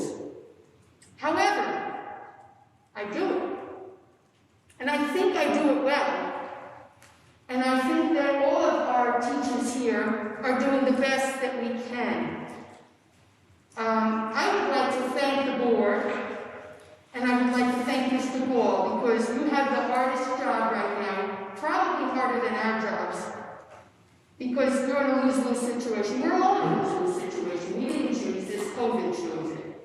And I personally have had an up-close and personal experience with COVID. My husband was very sick, and when you have your husband of 43 years shaking when he wakes up with 104.6, you know that this is a bad disease. And when you have your doctors telling him, now you're at great risk for blood clots, you know it's a bad disease. They're doing the best they can, and we, I believe, are doing the best that we can. I find that I agree with you when my heart goes out to all of you as parents, because it has to be the hardest thing you've ever done. It's hard for all of us. And I have to admit that sitting at this meeting today, I felt really uncomfortable. I felt hurt because I have dedicated 44 years to this profession. And I felt like I was being stoned. And I realized they were not doing it to me, but the reality of it is, what is the union? It's us. And one person doesn't speak for the union, so we want an answer from the union. It's not one person, it's all of us. And if our union representative says something that we don't agree with, we'll say it. But the reality of it is, we all care very much for your children. I have been up till 2, 3, 4 in the morning making things so that my preschoolers can have hands-on materials at home while they're learning on this crazy computer.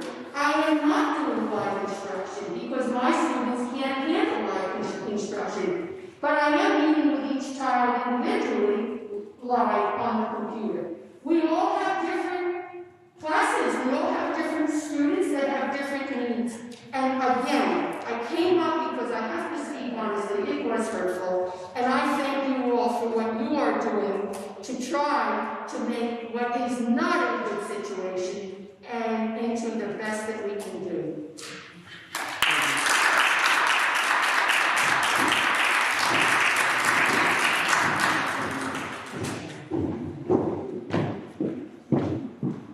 So I'm all about having a discussion, and if this is the way that we have to do it, going back and forth under the podium, I'm fine with that. But I personally feel that, listen, I have jobs to do every day, and I'm in a union, it's not a teachers union. I'm in the CWA, huge union. And I'm gonna tell you right now, my union stinks, and I'm not gonna have it back with anybody that I work with if they're doing a bad job. And like plenty of people have said tonight, there's good and bad in every profession. To stand up here when you have parents with valid complaints saying that their child is failing, that their child didn't get help, there are some bad apples. So to make a blanket statement and say that everybody's doing a great job, I'm sure that they're doing a great job. I'm not saying that this teacher, that teacher is not doing any of these teachers that are here tonight are not probably guilty of doing a bad job because they probably pulled out tonight or the parents here tonight. But the parents that came here tonight to speak about their children that are not getting the needs that they need, or they're failing and they're not getting the response from the teachers that they want. These are valid complaints. The parents are not making it up. So I feel quite insulted that as a parent, I'm being told that I'm hearing tonight from teachers that like this isn't happening. We're all great.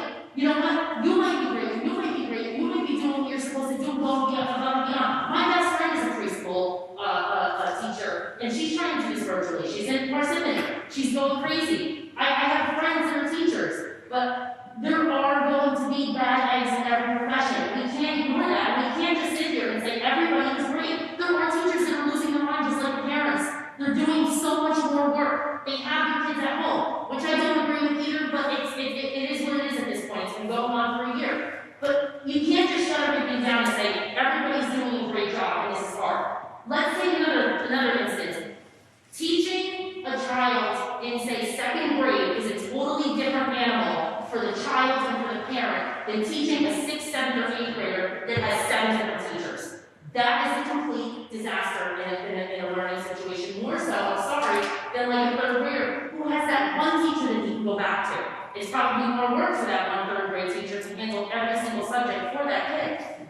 How about let's compare an algebra teacher to a gym teacher?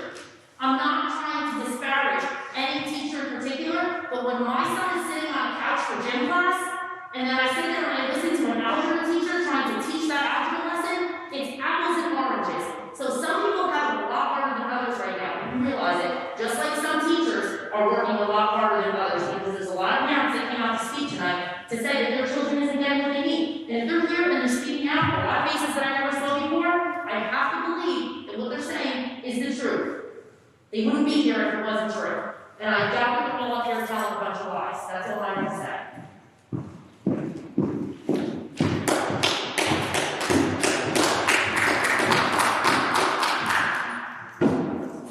Mr. Gadsden, I would be remiss if I didn't go back and say that in my moments of passion, I omitted something very important.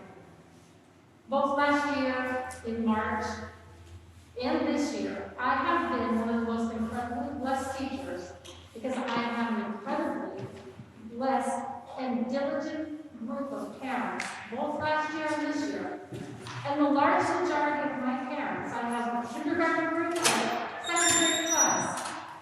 I can tell you that this year, the majority of my students, my parents, have been online and their students have not missed a single Google Meet. They've been committed. They've allowed me into their home in all reality. They have seen to it that the children have done their independent work as well as their work that they need to focus on with me.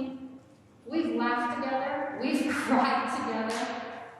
They've had incredible grace because I know Mr. Kronsky will be sad to hear this, but I am not the queen of Google or technology, but I certainly try. And they have been incredibly gracious, incredibly kind, and incredibly forbearing.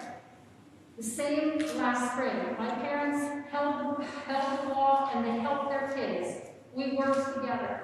When we work together, it is a beautiful thing, and I would be horribly remiss if I did not comment that it cannot work.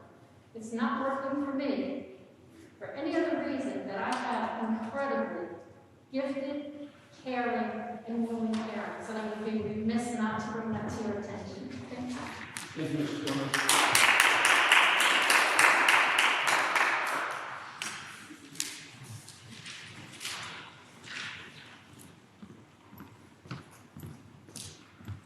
As much as I appreciate all of you teachers who have come tonight and I'm sorry you feel the need to defend yourselves and your teaching, because that is not what our point is tonight.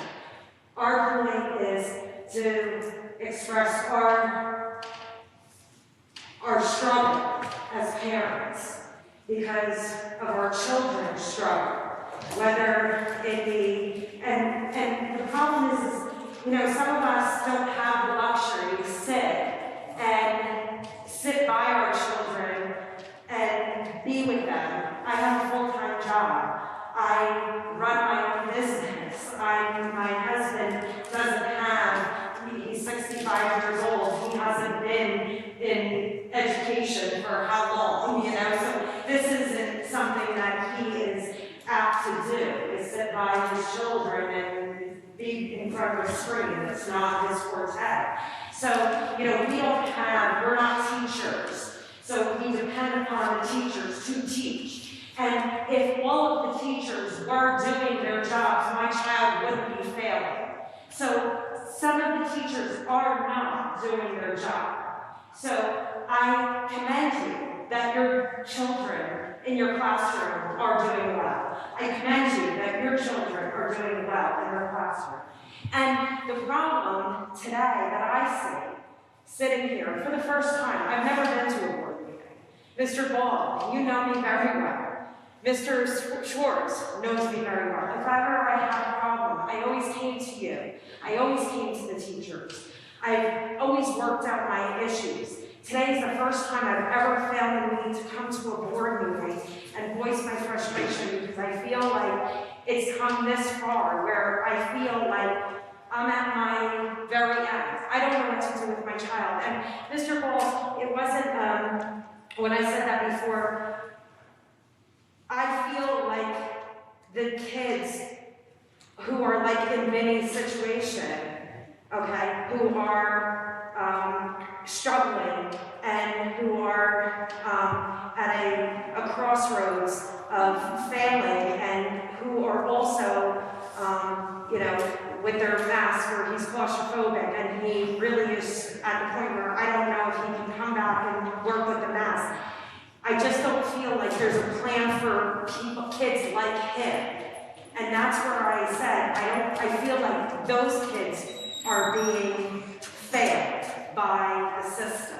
And whether it's you guys as a board or the teachers, it's those children who are failing and have special needs where there's no place for them. They're not welcomed in the virtual realm, they're not welcomed in the school realm. It's like, where do these kids fit in?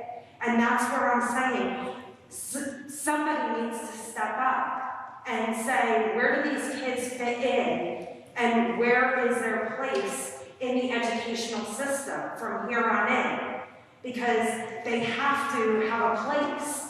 And that's where my struggle is as a parent. And either the administration needs to find a place for them, or the teachers need to come up with a plan. Like, where do these kids, because even if I say, I'm going to homeschool him, okay, that takes care of his education, but where does that come up with his social and he has no friends. He went through his entire 6th grade year. He cries every day. He wants friends. He wants to play on a basketball team. He wants to go to school. He wants to be around kids his own age. So it's not, these kids are just suffering all over the place. And as a parent, you just suffer along with them. And I guess that's where the frustration comes in. And so, as I know I'm all over the place because I'm just, it has been a really emotional day and listening to all these stories, but I just want to say for the teachers, it's not about them, it's really about the kids, for me. And I just want the board and the teachers to know that we're not against you. We're not against the teachers, I'm not against the teachers' union. We want answers. We just want to know what your plan is. And to not hear, when you said that, the union doesn't represent what you said. Yes, it does. And we haven't heard from a representative from the teachers' union. And it's frustrating to know that a representative from the teachers' union sits among us and we haven't heard from them.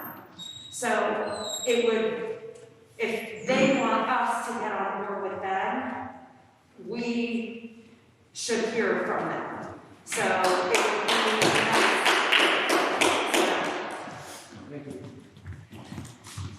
To Mr. LeBou's point, in my opinion, the single greatest thing we can do to mitigate the learning loss, aside from the fancy terms I threw out earlier, RTI, the most basic fundamental thing is to come back to school. And we all want to do that, so long as we can do it safely. I can't speak about individual children in an environment like that, but I'm happy to talk to you about Vinny. Are there any other public comments? Right, again, I just want to thank everybody for taking the time to comment. I would just like to say, Mrs. Moss's point, we were scheduled to have a virtual meeting last week, and Mrs. Cooper Trinidad took off work. Mr. Wall-Malafite was going to attend because it was virtual. Mr. Wall-Malafite was out of state. And tonight, so she's quarantined and she's virtual. Mrs. Cooper Trinidad had to work. But I agree, and I'm sure they agree that they need to be here as often as possible. So, yeah, it was a last minute change that put a wrench in. Anyway, with that being said, seeing no other further comments, no need for executive session. Look for a motion to adjourn. And a second, please. Second. Thank you. And all in favor of the public, like to say with us?